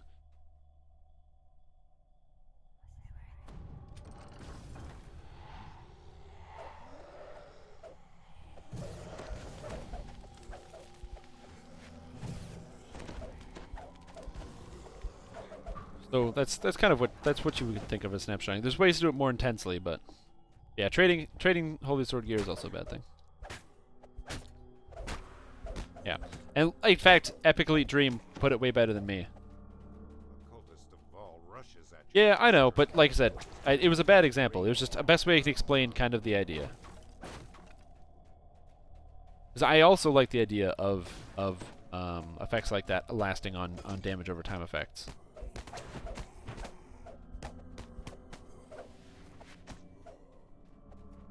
Seems like a lot of work for a game. Yeah, I don't know, maybe. Back the hell up here. That's what I mean, like. So, yeah, there probably are better examples of, like, oh my god, he's resistant, and this is why E-Bolt comes in handy. Take this, you bastard! Ah! He's incorporeal and bludgeoning resistant, but it's fine, because I have Keybolt. Whoop. Goodbye. Surprisingly useful in that situation. Oh, electric surge.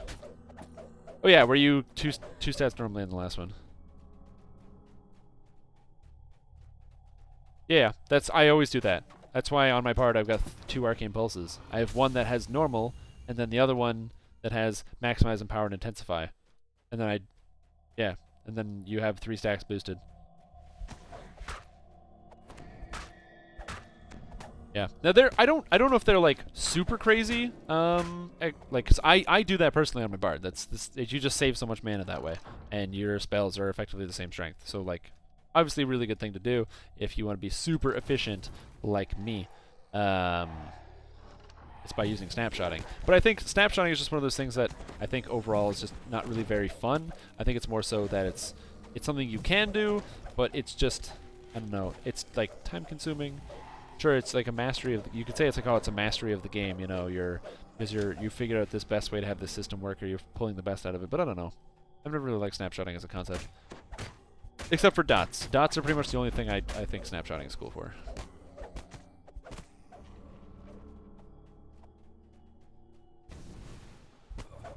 I just don't know how you would make it so that it doesn't tear down. Like when it tears down or whatever, when you have like the tier 5 arcane pulse and stuff like that, how it doesn't keep it snapshotted.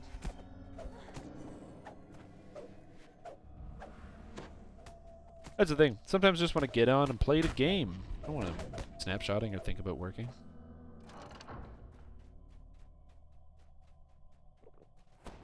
I don't know. I don't damage over time effects really don't work in this game. Oh man.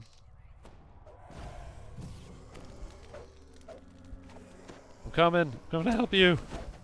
I've got the heal incoming. A second heal. There you go. Yeah, thanks, man. You have a super good night.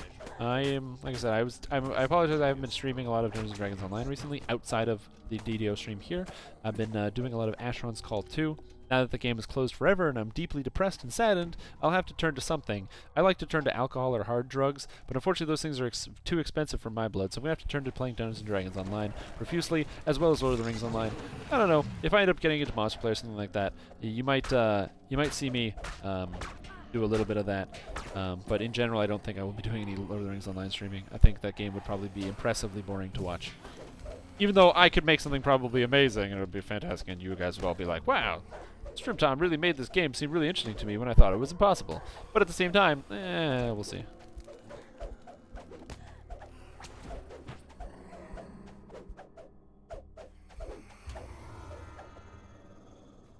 Oh, God.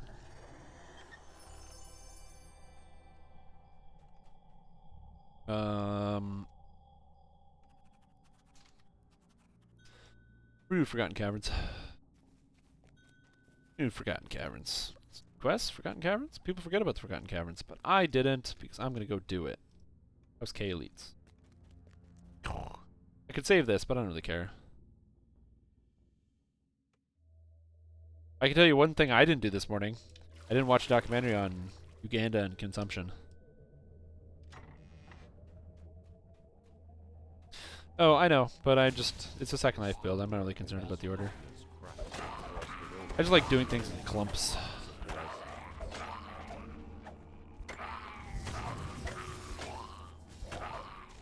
And these things don't want to die easy, do they? There's these ice bats. Oh yeah.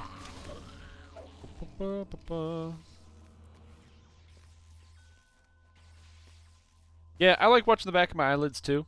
I watch that. I also watch like, I don't know. Sometimes I watch like TV show or like YouTube videos or something. Like I'll make like breakfast or grab like a cup of coffee and just kind of like watch something. I do that a lot. Very common thing for me to do. Good way to wake up, you know? Just like kind of zone out. Some people like to get up and go for an early morning run. Other people like to, you know, get started on some, you know, get into work or take a shower to wake up. I like grabbing a cup of coffee and sitting quietly and still for hours. That's a good way to start the day. What's my favorite exploit in the game? Well, my favorite exploit got patched. And I even found out when it got patched. So my favorite exploit is currently gone, but the exploit I did enjoy the most at the time was the it was a bard exploit, and you could use Spell Song Vigor, which procced to give you mana. You could use that to get mana returned over time, and when it returned you mana, it would, instead of just giving you mana, it would... Ow! You're gonna hit me like that. Ooh, I should have fist these guys with my fists. On top of giving you mana back over time, if you had the ability Deific Vengeance, Deific Warding, that's the one. Level 29 legendary feat, or epic destiny feat, which gives you 10 physical and magic resistance rating, an extra 2 per stack of Deific Warding you get, and you get a stack of Deific Warding from being slammed by enemies. Great concept and idea, but what it would do is it would give you every time you got a stack of, or got a charge of mana back, so every 2 seconds when you got 2 mana points back from Spell Song Vigor, the mana return would actually proc Deific Warding and give you 2 physical and magical resistance rating, which for 1 feat, giving you 30 points of each, was really good, and I really liked having that. That doesn't work anymore. You can't do that. And it's deeply dissatisfying. I've never actually played the wolf build, although I've always wanted to. I don't really have a reason as to why I haven't played a wolf build. I just haven't played a wolf build. It looks a lot of fun, though. I'm being totally honest. It does look like it's a lot of fun. So I've wanted to play the wolf build. I don't think of like other goofy exploits. I don't know. I tend to not play the exploity stuff. I find if it's gonna lower the quality of my experience by taking some of the element of challenge or out of the play, I don't know. Why am I still cursed? Bad at this game.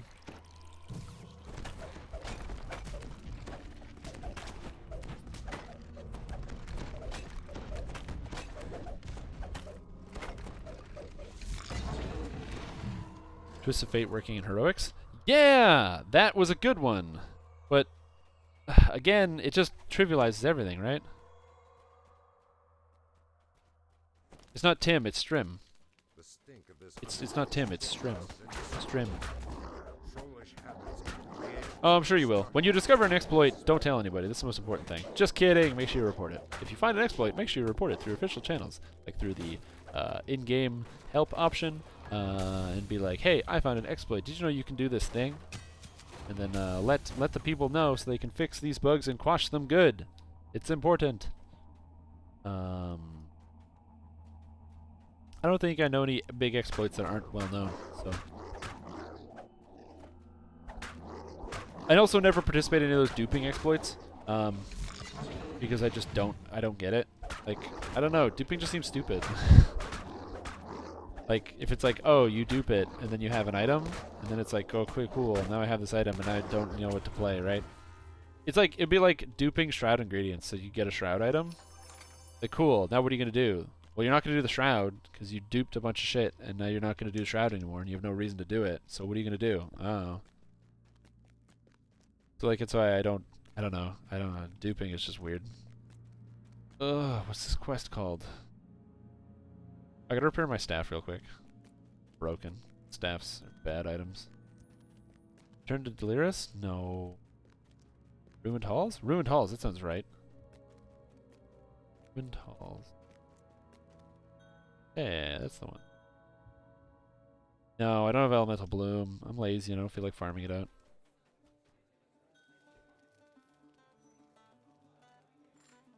I do on Galanda, just not on this server. Well, yeah. I'm not saying don't take advantage of the exploits. Obviously, if you can, take advantage of the exploit. And then report it.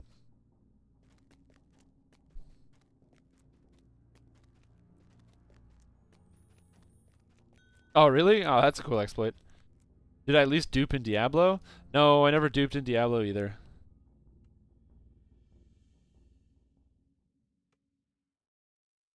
That's exactly it, right? So if you have people that don't really want to play the game because they already have the items, because they did a bunch of duping, so they don't need to play the game, it's like, I don't know, it's a very not super positive thing to have going on. I gotcha.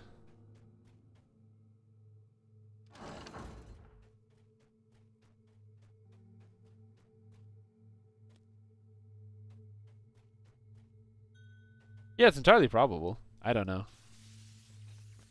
Players Council is basically a group of players that volunteer to see stuff kind of a little bit ahead of time.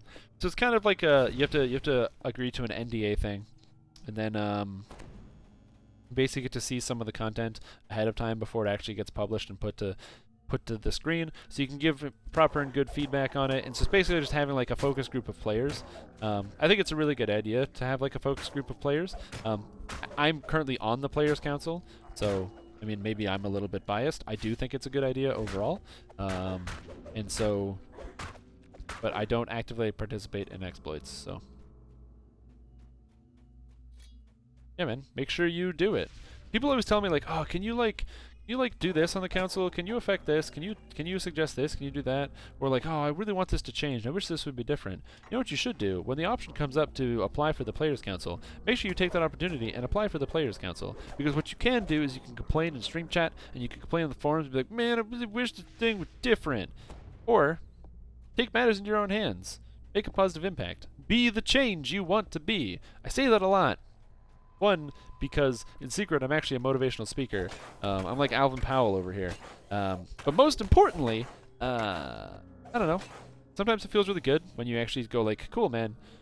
Oh, that's cool. As long as you are still level 7 or lower.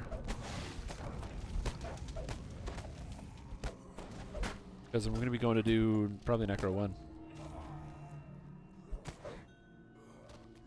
Oh. Who's this? My staff's gonna break again. Yeah, be the change that you want to be. You know, if you find that there's something that you wish was different about DDO, then just do things differently while you play DDO. Be the change.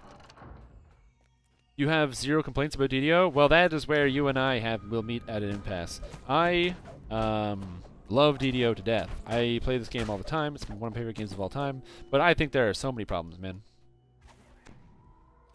Oh yeah, when you make your complaints, make them extra money and back nothing up. Just be like, I think this class is overpowered. It's like too good. It's super overpowered. It's a great way for people to like listen to you. Don't post any numbers or facts. Don't use any information to back up what you're saying. Just post something on the forums, usually in all caps. Also, you have to, especially if you're gonna post on the forums like that, make sure you write in sentences like, "Well, I'm gonna quit the game because these changes haven't been made," and blah blah blah. And then after you say something like that, never quit. Don't actually quit, because you don't want to quit the game. You want to keep playing it. You just want it to cater just to you and not consider any of the player base.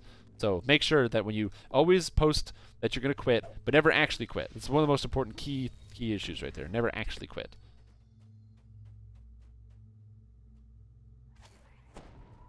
Impeach Strim 2017. Hey man, get that hashtag going. Impeach Strim 2017. I can get behind that. I don't want to do it anymore. They ask you for like advice and shit. They're like, oh, what should we do in this situation? Like, I know something.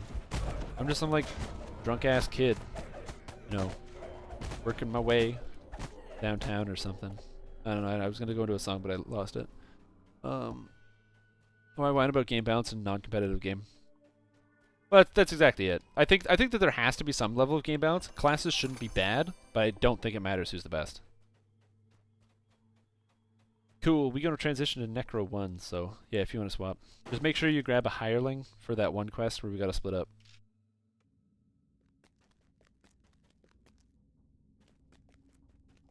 Complainers are no quitters. It's true.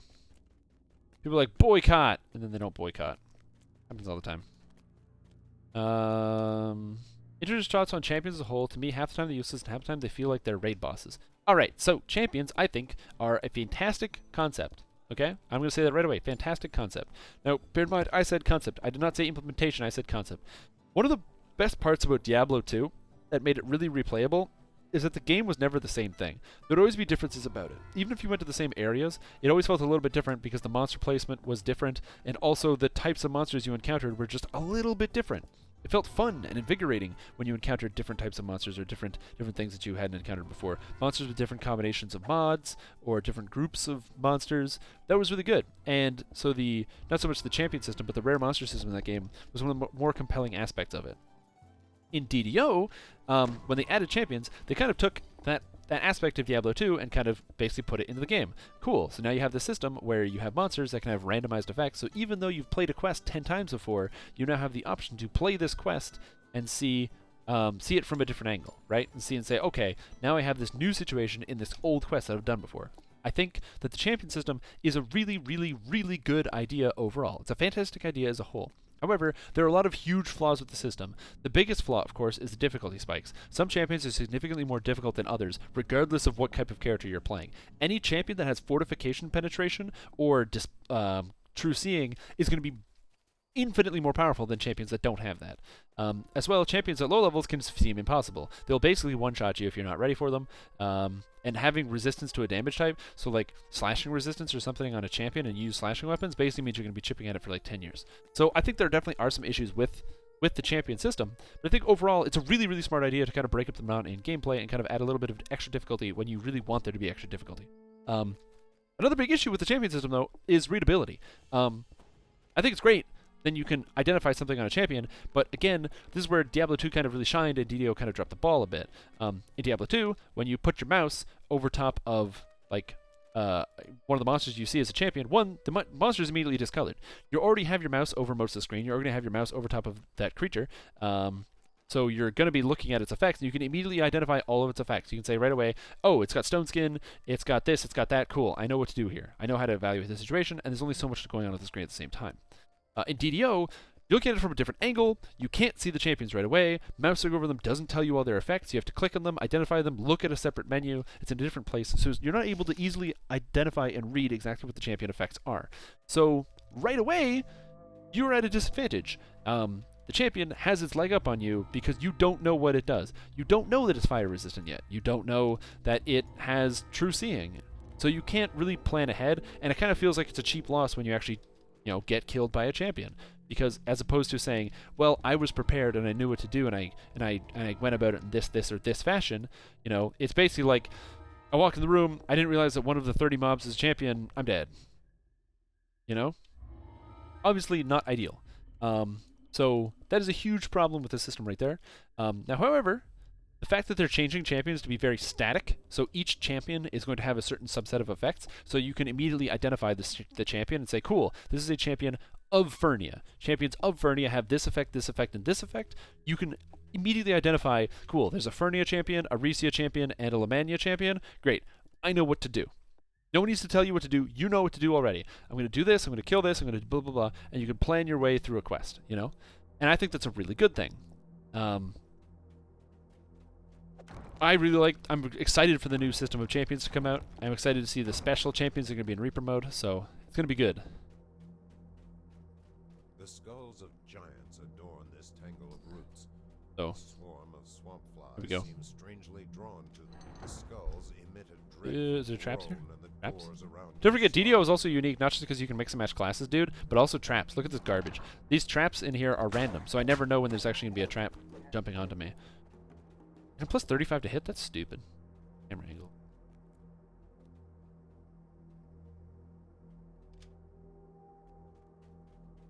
Yeah, ogre champs are terrible.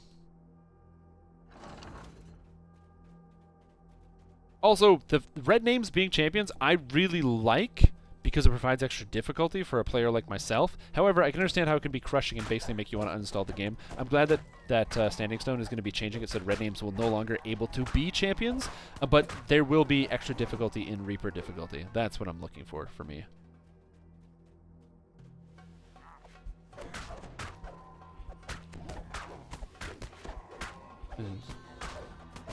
Oh, I have no idea. I don't know when the update is coming through. Don't ask me. I'm not privy to that level of information. What I can tell you, though, that's really cool, is that I'm excited for the new system, for the new rework of champions. I think it's going to be a really good way to make it easily identifiable and a better system overall. Play with 4 hirelings and a quest 10 levels below you. Well, that would certainly make it different. I can tell you one thing, I've never done that before. I've never played with 4 hirelings and a quest 10 levels below me. Oh, I'm not strong enough to bash down the door. Shit. Me too weak.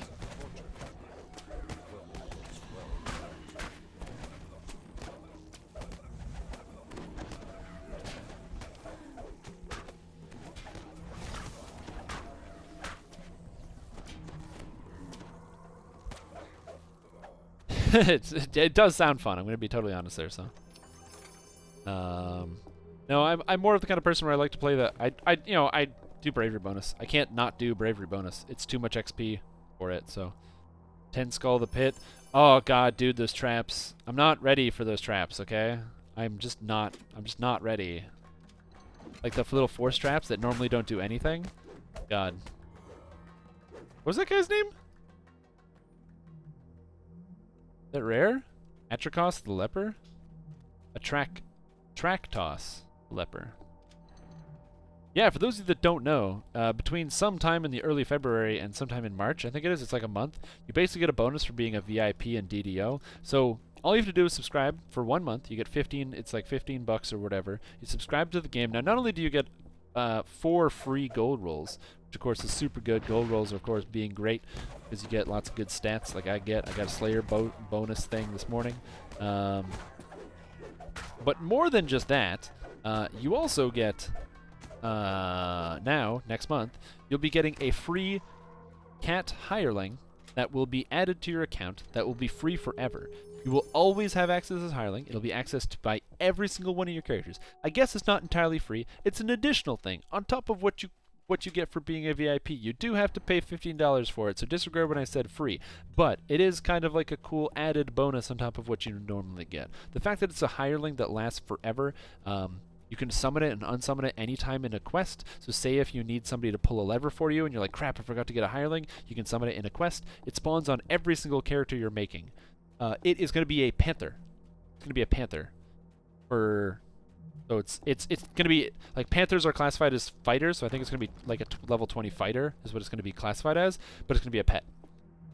I did it at the beginning of the stream. You can check it out. Just scroll back. You can't do that. You can only do that on YouTube, and I don't stream on YouTube. I stream on Twitch. But if you check the VODs afterwards, I'm telling you, man. Oh, right. Ow. Okay. Okay. Can I get this door open? I can't be a cleric. I don't know. There's reasons. Ugh. Old trap. Already insane. Yeah, the traps are already insane. Legendary Elite. I get roasted by those traps on my bard. Crap. Going from my ranger, where it was like, ooh, I ignore the traps and I'd run back over them just like to troll some of my guys who don't have evasion. Now I only have 900 life and I don't have evasion. It's like, fuck. I'm still 200 life below where I'd like to be. I'd like to be sitting at around 1100 on my bard, but I'm missing some items for my set, so maybe. I don't buy gold seal hirelings, so I wouldn't know. But yeah, so it's going to be free as well. If you'd like to play Lord of the Rings online as well, they're going to be giving away a free mount that you get or not a free, but for being a VIP, there'll also be a permanent mount. So it's not while you're subscribed. This is important. The cat, you don't get the cat while you're subscribed. You just subscribe, and being subscribed gets you the cat, and then if you unsubscribe, you still get to keep the cat, and the cat will last forever. A hireling that lasts forever is, even if it's not the best thing in the best hireling in the game, it's still really good. Really good. So I highly recommend you look into that. So if you needed a reason to subscribe to the game for a week, that's not a bad idea. As well, it'll give you the option to try out Dragonborn, which is going to be coming out this month. So you'll have a chance to try Dragonborn, see how you like the actual character race, because you'll be VIP, and it'll be great.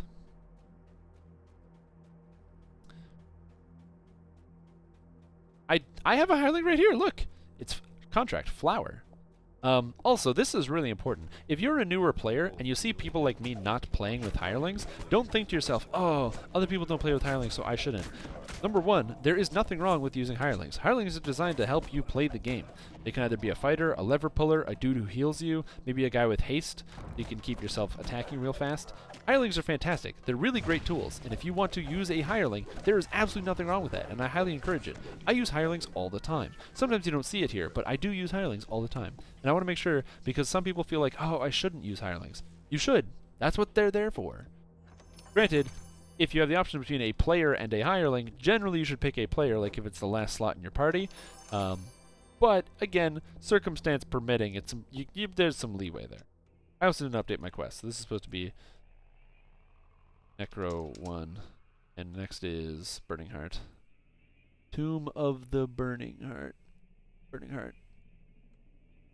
Sorry, I was updating the thing.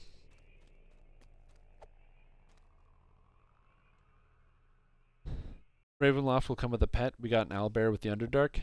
Yeah, maybe. Ravenloft could come with a pet. I think Ravenloft is coming with the vampire player race. That's what I think. I think it's coming with the vampire player race. I could be wrong, but I think it's going to come with a vampire player race.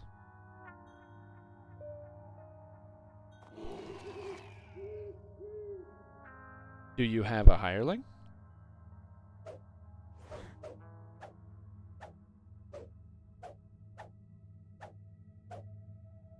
Because we need a hireling for this one. Oh, we have the same hireling. Oh, crap. Oh, the humanity. Here, you summon yours. I'll fix this. Okay, you summon yours.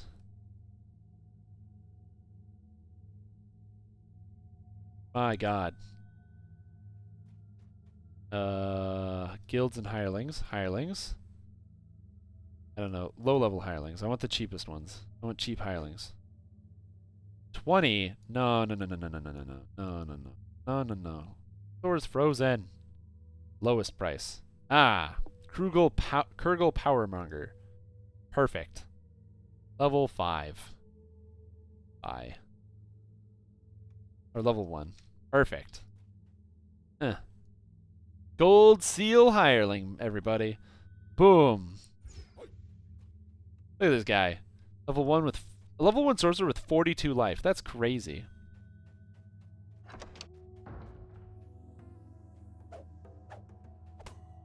That's right, rip Asheron's Call 1 and 2. Those games are actually officially gone now, so... Which is very, very sad. Ooh.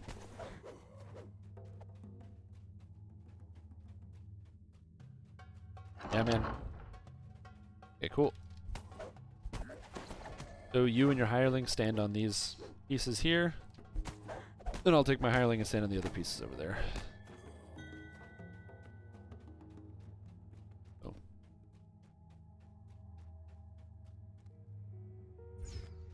Now all the people who never seen the Dark Play Duo never see the sun play a vampire character. That's right, you can basically play yourself in real life. You can play as a vampire. Because you can play whatever you want. And like I said, I think that would be the actual character race. Some people are like, oh, vampire class, no, or something like that. Or like a vampire, a malady. I think it would just be, like an iconic class would just be a vampire. I think it would be very interesting. What's with the guy who had the partner panther hireling? Oh, really? That's hilarious. I didn't know that works. I'll just miss this guy. Hey, welcome. Yeah, the half-orc has a fantastic name. You could do it with a second hire. What iconic class would a vampire be? I don't know. I have no idea what... Oh my god. For some reason this keeps looking up. I'm being totally honest. I imagine bard. I imagine a vampire would be somebody who's very seductive, you know, and be like a super suave bard or something like that. I think that would be very interesting.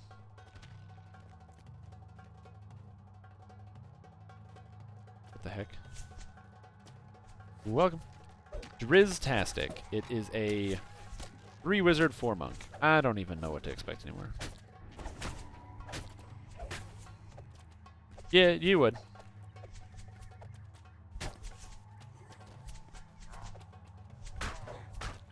Good. Are you vampire? Would be Sork class. Vampire could be sorcerer. That's true. Again, very charming. I'm not entirely sure. You could even have like some kind of priest or something. But yeah, I would love to see. I think. Yeah, or in Burning Heart. I think it would be like a.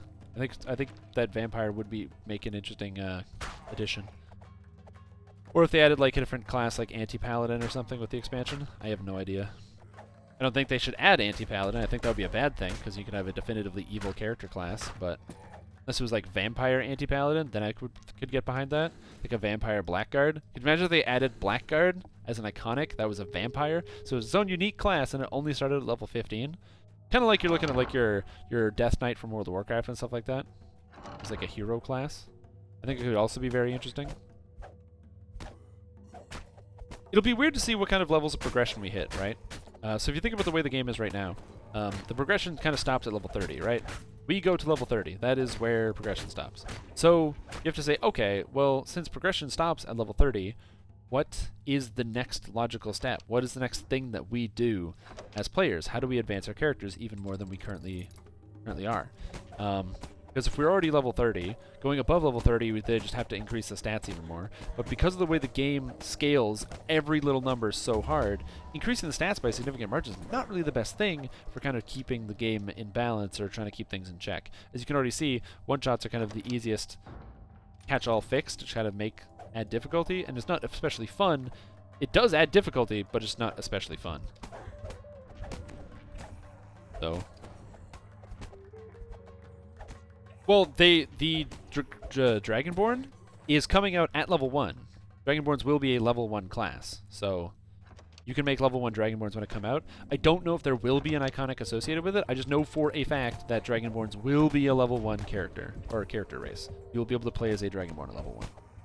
So you won't have to spend a heart or anything if you want to play as a Dragonborn, say Dragonborn Paladin or something. You have to use a heart because Dragonborn's iconic class isn't Paladin, which I'm very happy about.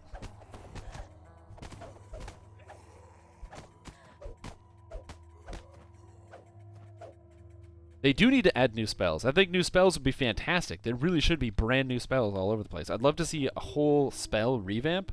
I'll tell you one thing. My solution to making spellcasters not lag behind melee without any kind of ridiculous changes to the overall formula, my big suggestion to that would be just remove max caster level. Just take max caster level away. Spells no longer have a maximum caster level. And the higher level spells, they become more usable and more versatile. Burning Hands would have no maximum caster level, but it still only is a D4 per level, and, of course, it's Burning fucking Hands. It's right here. You have to get up in people's faces. It has terrible range. Compare that to Cone of Cold. Cone of Cold would have a D6 damage base, and you've got a huge, huge cone, a gigantic area. So that would be a much better way to organize the spells, in that the higher level you get, the more versatile and interesting your spells actually are, as opposed to the base damage. So that way you've got more options for spells, more ways to maximize your damage, and you know, you can actually stay competitive in damage with other different characters. Dragonborn stats have not been released yet. There are no stats regarding the actual Dragonborn. They are coming out in February, however. As far as I know, they're supposed to be coming out for the anniversary.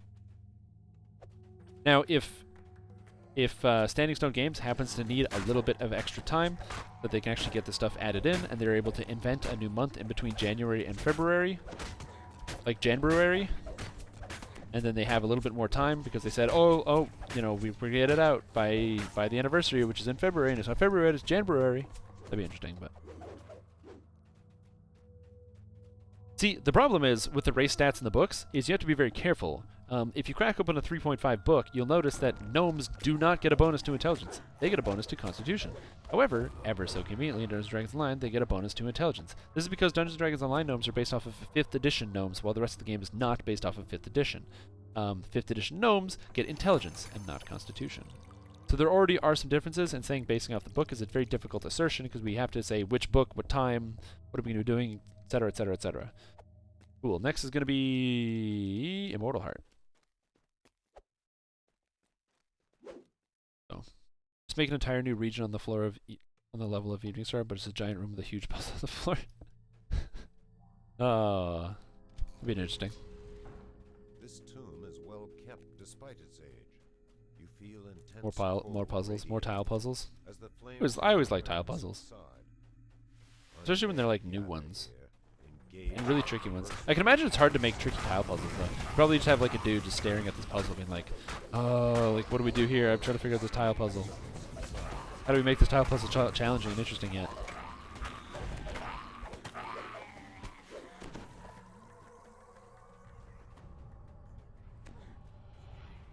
Ooh, Remnant. No, come back, Remnant. Dragonborn get charisma bonuses.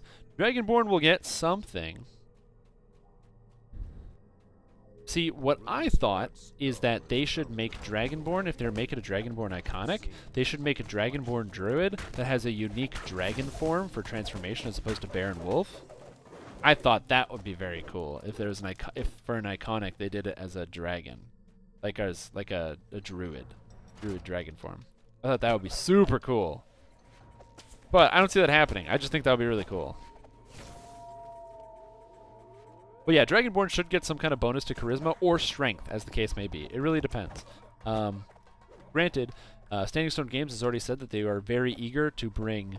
my strength is not high enough. They're very eager to bring the races of Aasimar and Tiefling to the game. Aasimar are going to be charisma and wisdom bonus race, whereas Tiefling would be dexterity and intelligence. So very different, but there will be an extra charisma race being added to the game, relatively, like at some point in the foreseeable future.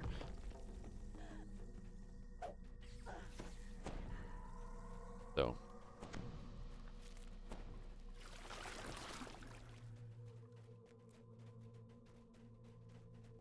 Add a 3D pot tile puzzle maker mod to the game. Design their own puzzles. Oh my god. That could be interesting. You get to play as a dungeon master. You're the master of the dungeon in Dungeons & Dragons. Well, they do have like some player-made levels and stuff. Well, not player-made levels, but like if you look at a game like Neverwinter, there's like the Foundry or whatever where people can actually make their own levels, kind of design their own things. I don't know how well that works though. I really, really hate Neverwinter. I think the game sucks. So, like, that's my personal opinion. Those opinions do not reflect those that work at Standing Stone Games or those that make Dungeons & Dragons Online. That's my opinion. That's why I played this game instead. But I do think the idea of producing content through the player base as reproducible content is very interesting. Player-made maps are shown to work. If you look at games like your Halos or your Time Splitters or your Super Mario Maker, lots of people like to make maps and play their games on their own made maps. And I don't think it's entirely a bad thing. So, I don't know. Not creative, you know. I like to play other people's maps, not make my own.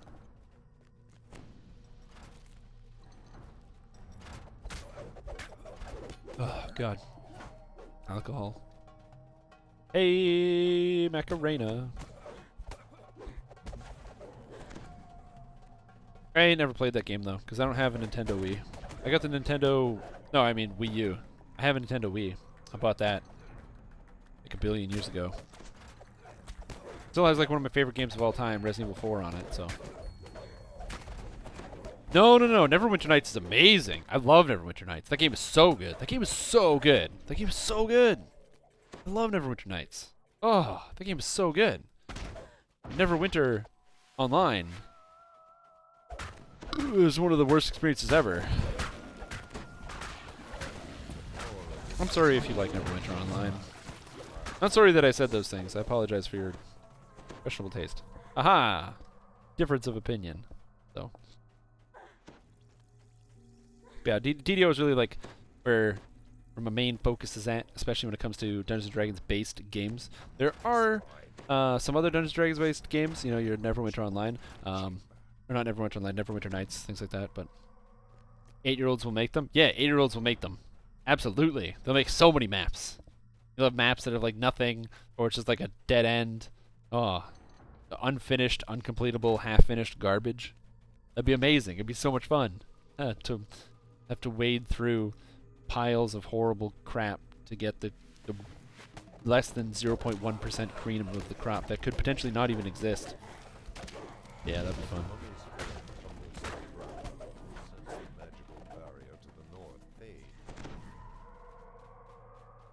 I'd much rather not have that.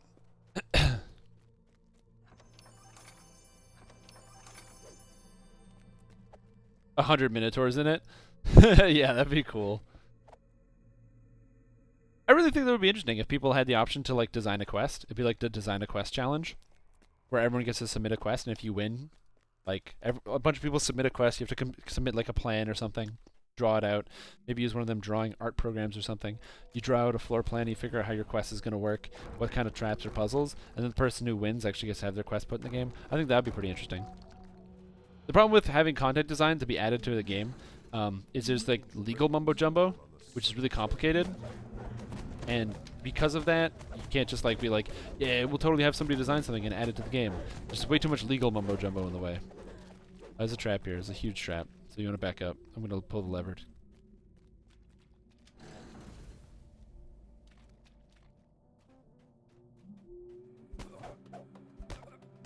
But yeah, there's, like I said, the issues of like intellectual property and who owns what, and it's just a nightmare. All right, there's a second trap here. Crazy trap.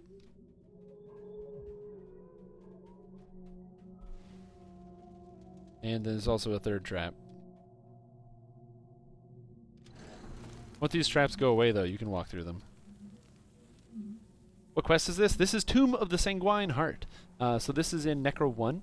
I call it Necro 1, but it's the first step in the Necromancy, or the Necropolis series of quests. The Necropolis has 4 series, Necro 1, 2, 3, and 4. Necro 1 is level 5, Necro 4 is level 8, or sorry, Necro 2 is level 8, Necro 3 is level 11, Necro 4 is level 14. Quests basically have you following in the footsteps of the Black Abbot, who is attempting to ascend to godhood by using crazy necromagics and what have you. And so you attempt to put a stop to his shenanigans, and as the intrepid heroes that you are. Great series of quests. They really push the boundary of what is a fun quest. Necro 1, which is what we're playing right now, is interesting because it was the first quest to introduce dynamic traps. Do not loot the chest after we kill the boss. It is trapped. And you will die. You just gotta let it go. This quest is the first one to introduce dynamic traps. Dynamic traps in that... I'm out.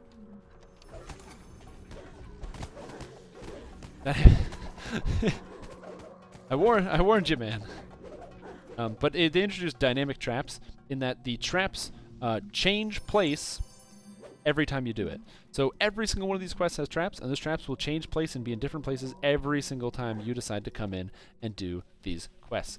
Very interesting, and it was a very weird way to kind of put it. You cannot memorize the whole thing because you're still going to get blown up by traps every once in a while. On top of that, move on to the next series of quests, Necro 2. It's all about shadows, monsters that drain your strength, and confusing puzzles that force you to flip up your party and your tactics. One quest has an insane amount of traps, which will kind of make your brain hurt. Another quest has a huge swimming underwater 3D maze, which is confusing and take forever if you don't know where to go. Another one is just, it's this weird puzzle where there are monsters, or there's undead, and the undead will forever respawn, unless you kill them next to these torches where they're weak. So you have to move to torches and then kill the undead. The problem is, the quest is to turn off all the torches. So the more torches you turn off, the harder it is to make sure you can clear the undead effectively, and it becomes very, very dangerous very, very fast. And then the last one, you have to physically split your party into 2 groups, and then one party is pulling levers, which opens doors for the other party. So the people are going back and forth, pulling levers for each other to progress through a maze. It's a very cool concept for a quest. I really like it. I hope I don't get blown out by a trap here because I don't know where they are. So that's Necro 2. And then finally, the final... Ooh, dangerous trap. Then the best part about Necro 2 is the last part is a quest called Shadow Crypt, where there's basically every room has 4 exits, and each of the exits, it's a maze that it doesn't tell you where the doors actually lead. So there's not actually a floor plan, because the doors are portals and they lead to different areas. If you've ever played through the last room in Legend of Zelda Link's Awakening, or not last room, but the end area, where you're actually trying to go through the boss, and there's a certain path you have to take. And the rooms are all identical. All the rooms are completely the same, but you have to go like up, right, down, like in a certain combination. It's kind of like that. So it's a big maze where the doors don't tell you where they go, and you have to memorize this huge pattern, and there's color-coded, and it's confusing as hell. The traps are all trappable, yeah. If there's traps, they're all removable by rogues. So yeah, there's and Shadow Crypt is one of my favorite quests. Not only does it give insane XP, but it's also just a really cool, fun, interesting quest. It's different than pretty much all the other ones, and it's one of the reasons. I don't know if this one's trapped. I'm not even gonna do it. I'm just gonna walk away. I don't care. I don't want to die. So there's that. Then what else is there? And then Necro 3 is frustrating garbage. I don't even know how to do those quests. I hate them. I hate Necro 3. I hate it. I don't do it. But they're weird, and they throw you for a loop, and they're confusing, and they're strange. I hate Necro 3. And the Necro 4 are basically just quests. Necro 4 has no real interesting gimmick or anything like that. It just has interesting quests. You get the adventure area, the Orchard of the Macabre. It's an epic level difficulty area as well, so it is very worth it to just buy the Orchard. I don't want to be a huge anus, that is correct. And it is it's a very good series of quests. The items are good, the quests are interesting, they're fun, they're not quite as frustrating, and the experience is very, very good. So I do recommend getting Necro 4 at the very least. But all of the Necro quests are very interesting. If you want to really experience a quest chain that doesn't mess around, and it's gonna kick you in the face, and it's not gonna tell you what to do, it's not gonna tell you where to go, and you're gonna get confused, and you're gonna get lost, and you're not gonna be able to figure it out. And if that's the kind of experience that you're looking for, something that is really gonna kind of give you a run for your money, then that would be a quest chain that I highly recommend. Any of the Necro quests are fantastic. It's true. If you want to get the best heal potions, so for example, potions are not really a great way. I did understand the pun. Healing potions are not really a great way to heal, especially when you get to the higher levels. However, you can buy Silver Flame potions, like I have right here.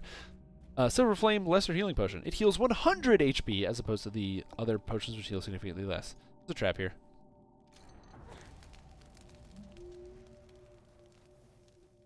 So it heals 100 HP, great potion, but you have to unlock it through 375 Silver Flame favor, and that's a lot of favor. And to get that, you basically just have to do every Silver Flame quest in the game. Necro 4 is level 14 to 16, and then it's also level 29 in epics. The convenient thing about it being level 29 in epics for all the quests, one, the quests are actually fairly, really difficult on Epic Elite. The monsters hit crazy hard. But also, more so than that, it means that when Reaper difficulty is unlocked, you can take your level 30 characters directly into Necro 4 on Reaper 10, because the quest is level 29, you can actually play it on Reaper difficulty at level 30. So Necro 4, or the Orchard series of quests, is level 14 or 29 at Epic. Oh, Vessels of Faith are all open. We're all dead. Footsteps. Good job, us. The vaulted chamber. The sound is disquieting to your ears.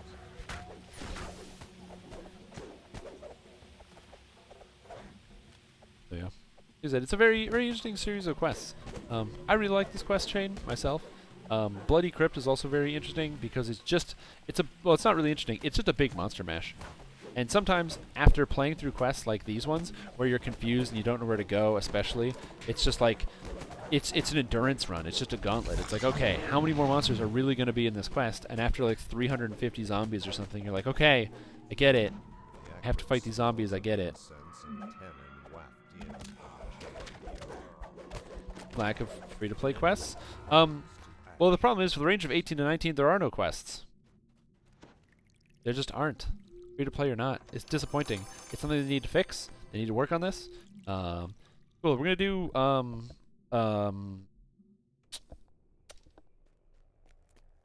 Point guard? What's that one called? Something point. Archer point defense. That's it. Archer point defense. But yeah. There's basically no quest to do between level 18 and 19. So, like, for example, I'll give you some quests that you could do. When you're level 18 or 19 or something and you're trying to do quests, you could do... was it like the Inspired Quarter quests, which give terribly low XP. You could do the Dreaming Dark series of quests, which also give terribly low XP for the amount of difficulty and time required to do them. You could also do the Amaranth quests, terribly low XP for the time required to do them. You could do the High Road Chain, terribly low XP for the time required to do them. It's very odd and confusing that the quests between level 13 and 16 give significantly more experience than the quests between level 19 and 20. So, it seems pretty good. Yeah, 18 is, well, it depends. If you're level 18, you can do all the level 16s. That includes the Wayloon chain of quests. That includes the Veil of Twilight on Elite. And that includes Lords of Dust. So those three quest chains are worth quite a bit of experience. Yeah. Oh, if you don't want to do stuff on Elite, then there's lots of quests. Yeah. Archer point defense. Archer point defense. Here. You're right. This is my mind thinking. I only really do quests on Elite. So if you're not considering quests on Elite, then there's actually quite a large range of quests. The High Road Chain would be really good. Druid's Deep as well in another epic quest. Ideally, if you're at the point where you're going to be buying, if you're at the point where you're going to be buying a pack, make sure you buy a pack that's both epic and heroic. So the Stormhorns is a fantastic pack. If you're looking for something like that, the quests are really good. They're interesting. I like the Stormhorns quite a bit. Druid's Deep is another pack that's good and interesting. Good quests. I highly recommend it. What else is there? High Road. I don't like High Road that much, but the quests are like alright.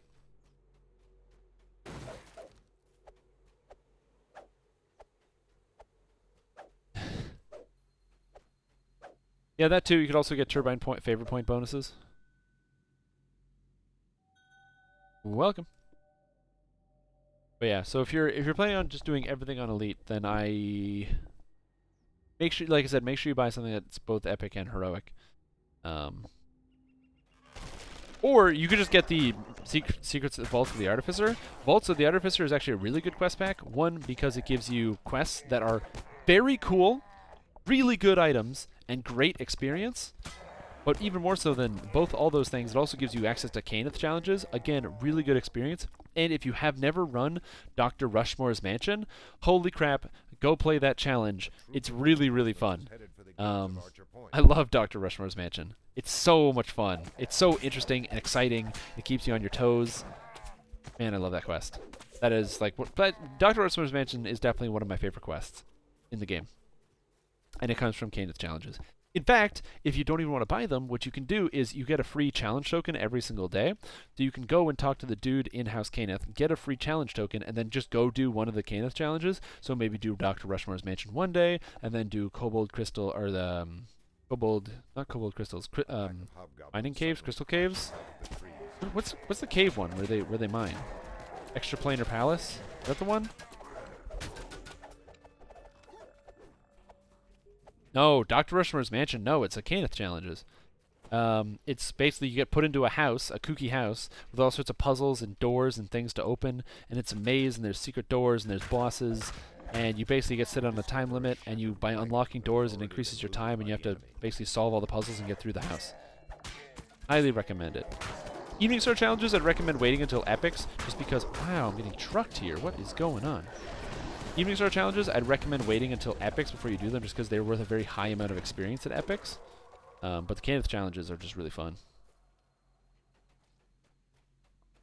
I don't know how to do lava caves, so extraplanar vaults. That one's awesome. I love extraplanar vaults.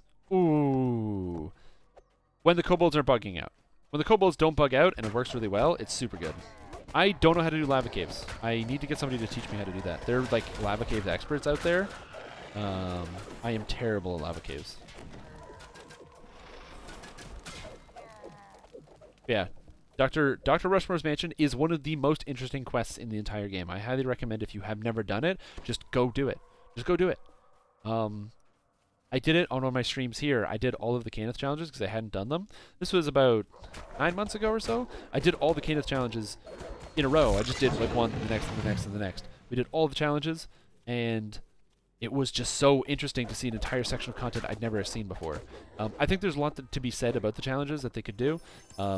As a great example, they could add, if there were leaderboards that people could keep up with, so people could challenge each other to try to do the best on their server, that would reset maybe every week or so. I think that would be really interesting.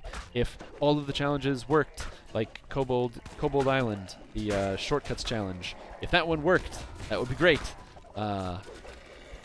But other than that, I think the challenges are a really good place. And also, if there was a way to prematurely end a challenge to cut the time limit, I think that would also be a very interesting way to do it, to choose to stop the time.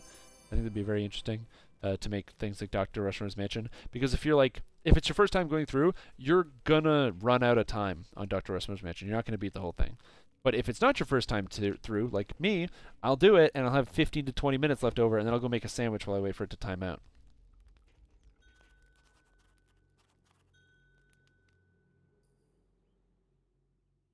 Yeah, well, Kobold Island works. It's just shortcuts. There's not physically enough time because the quest is actually short. It's only a 5-minute quest or challenge. There's not enough time to actually beat the challenge. It's mathematically impossible. You can't get 6 stars. If it worked, though, it would be great. All of the other Kobold Island quests, so like Kobold Chaos and the other two that I can't remember the name of, those ones work just fine. It's only shortcuts that just doesn't work. The one where it's got like the little portals everywhere that take you around doesn't work. Yeah, man. Kobold Island. It's in House Cannith. Really fun.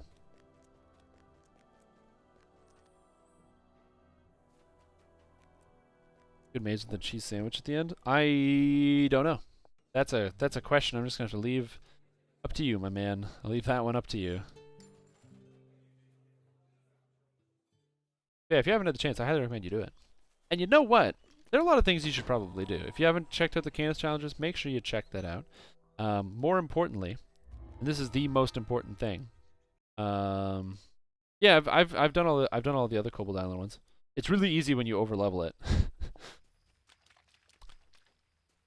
But well, another thing that you should do while you have the chance, if you're like, oh man, Shrimptom's giving me great recommendations, one of the things I recommend you do is that you go ahead and you follow Strimtom on Twitch TV. So then you can catch me when I'm not just here.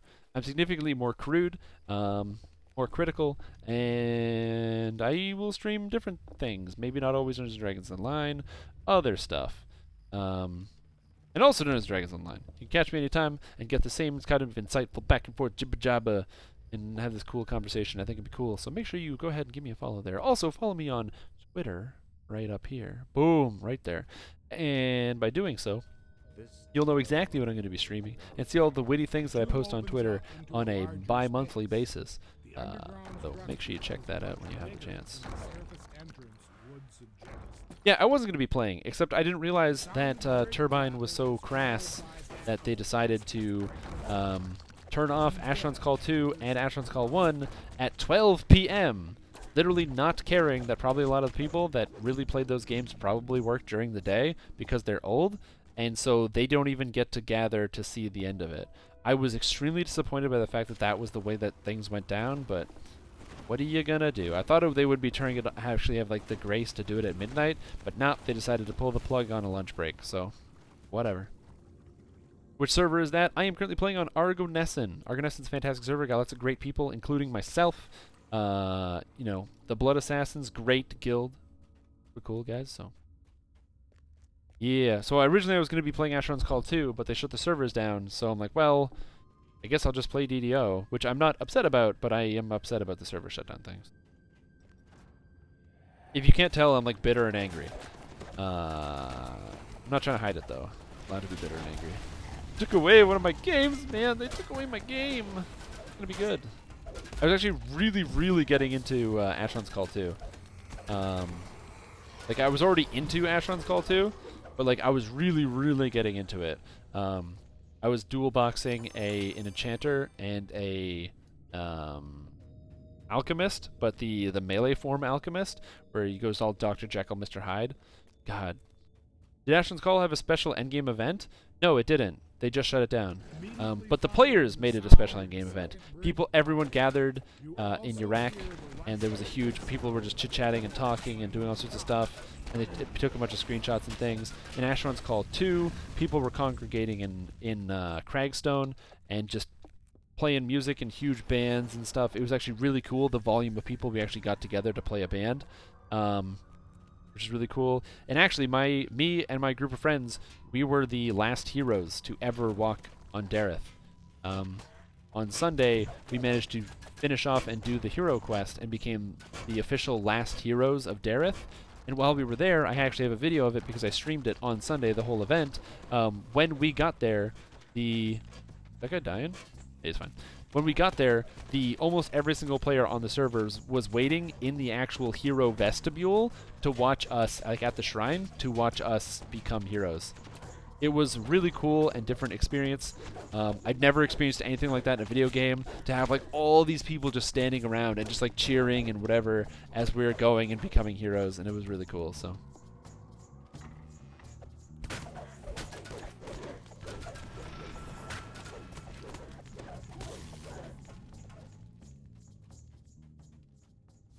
No murder.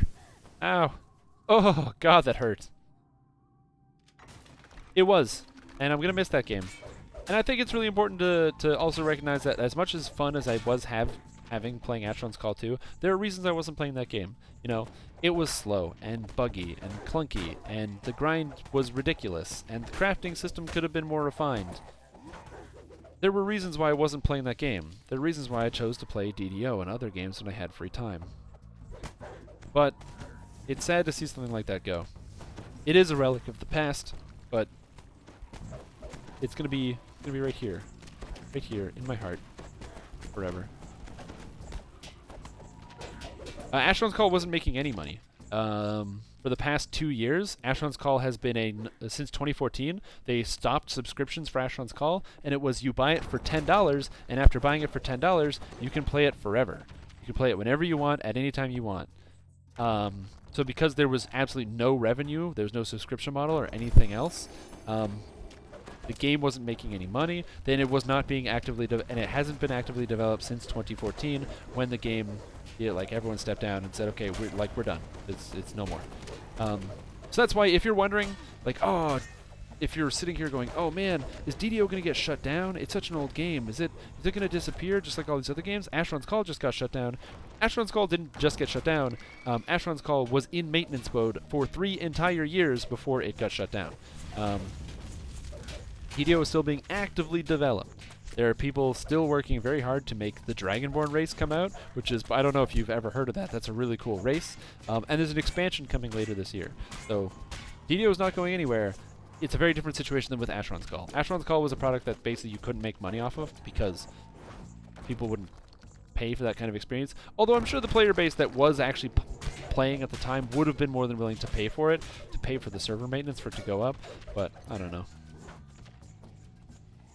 Bow to Euro to hand and man, strength or dex. That depends. Do you want to do slightly more damage, so go strength, or do you want to be better in almost every single other capacity? Go dex.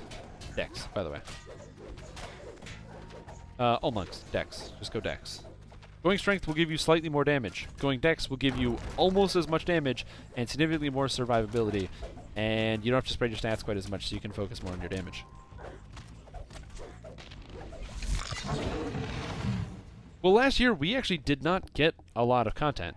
We got a race, we got a couple of rebalances, and we got a couple raids. You notice a note on the floor near a mangled body there. Well, the thing is, the most important thing when you play as a dexterity-based monk, this is a new change. This is a new thing. I'm going to show this to you, so make sure you do this right. Inside the Ninja Spy tree, basic ninja training lets you use dex to damage with hand wraps, or with any weapon you can use as a key weapon. I can use quarterstaffs as a key weapon. So, oh, that guy died. How'd that guy die? Oh, they're fighting the boss, and I didn't notice. Whoopsie, my bad. I'm an asshole. I should have noticed. Anyway, it lets you use dexterity damage with any key weapon. After that, you have advanced ninja training, which lets you use dexterity to damage. So you get dexterity hit and dexterity to damage. Really great. These two things combined. Actually, can I do this?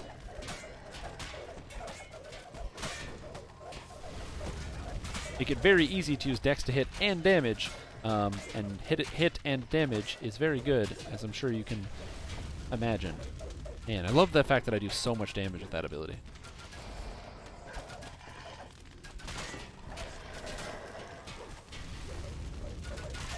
Goddamn. But yeah, so it takes 6 points of investment, but for those 6 points in the Ninja Spy tree, I picked up 3 points, 3% of dodge, which is great because monks don't wear armor, so they don't have a very high dodge, or their dodge gap is very high. And then these two abilities let you use dex to hit and damage with any weapon you can use while you're a monk form. Whether it's quarterstaff, which is what I'm using, dex to hit and damage, or hand wraps, because they're now weapons, you can use dex to hit and damage with them. So, cool, ladies and gentlemen, that is all for me. Thank you for joining me for these quests tonight, and I will see you guys around. Whoop. Alright, everybody, it is now 10 o'clock. That is the end of the show today.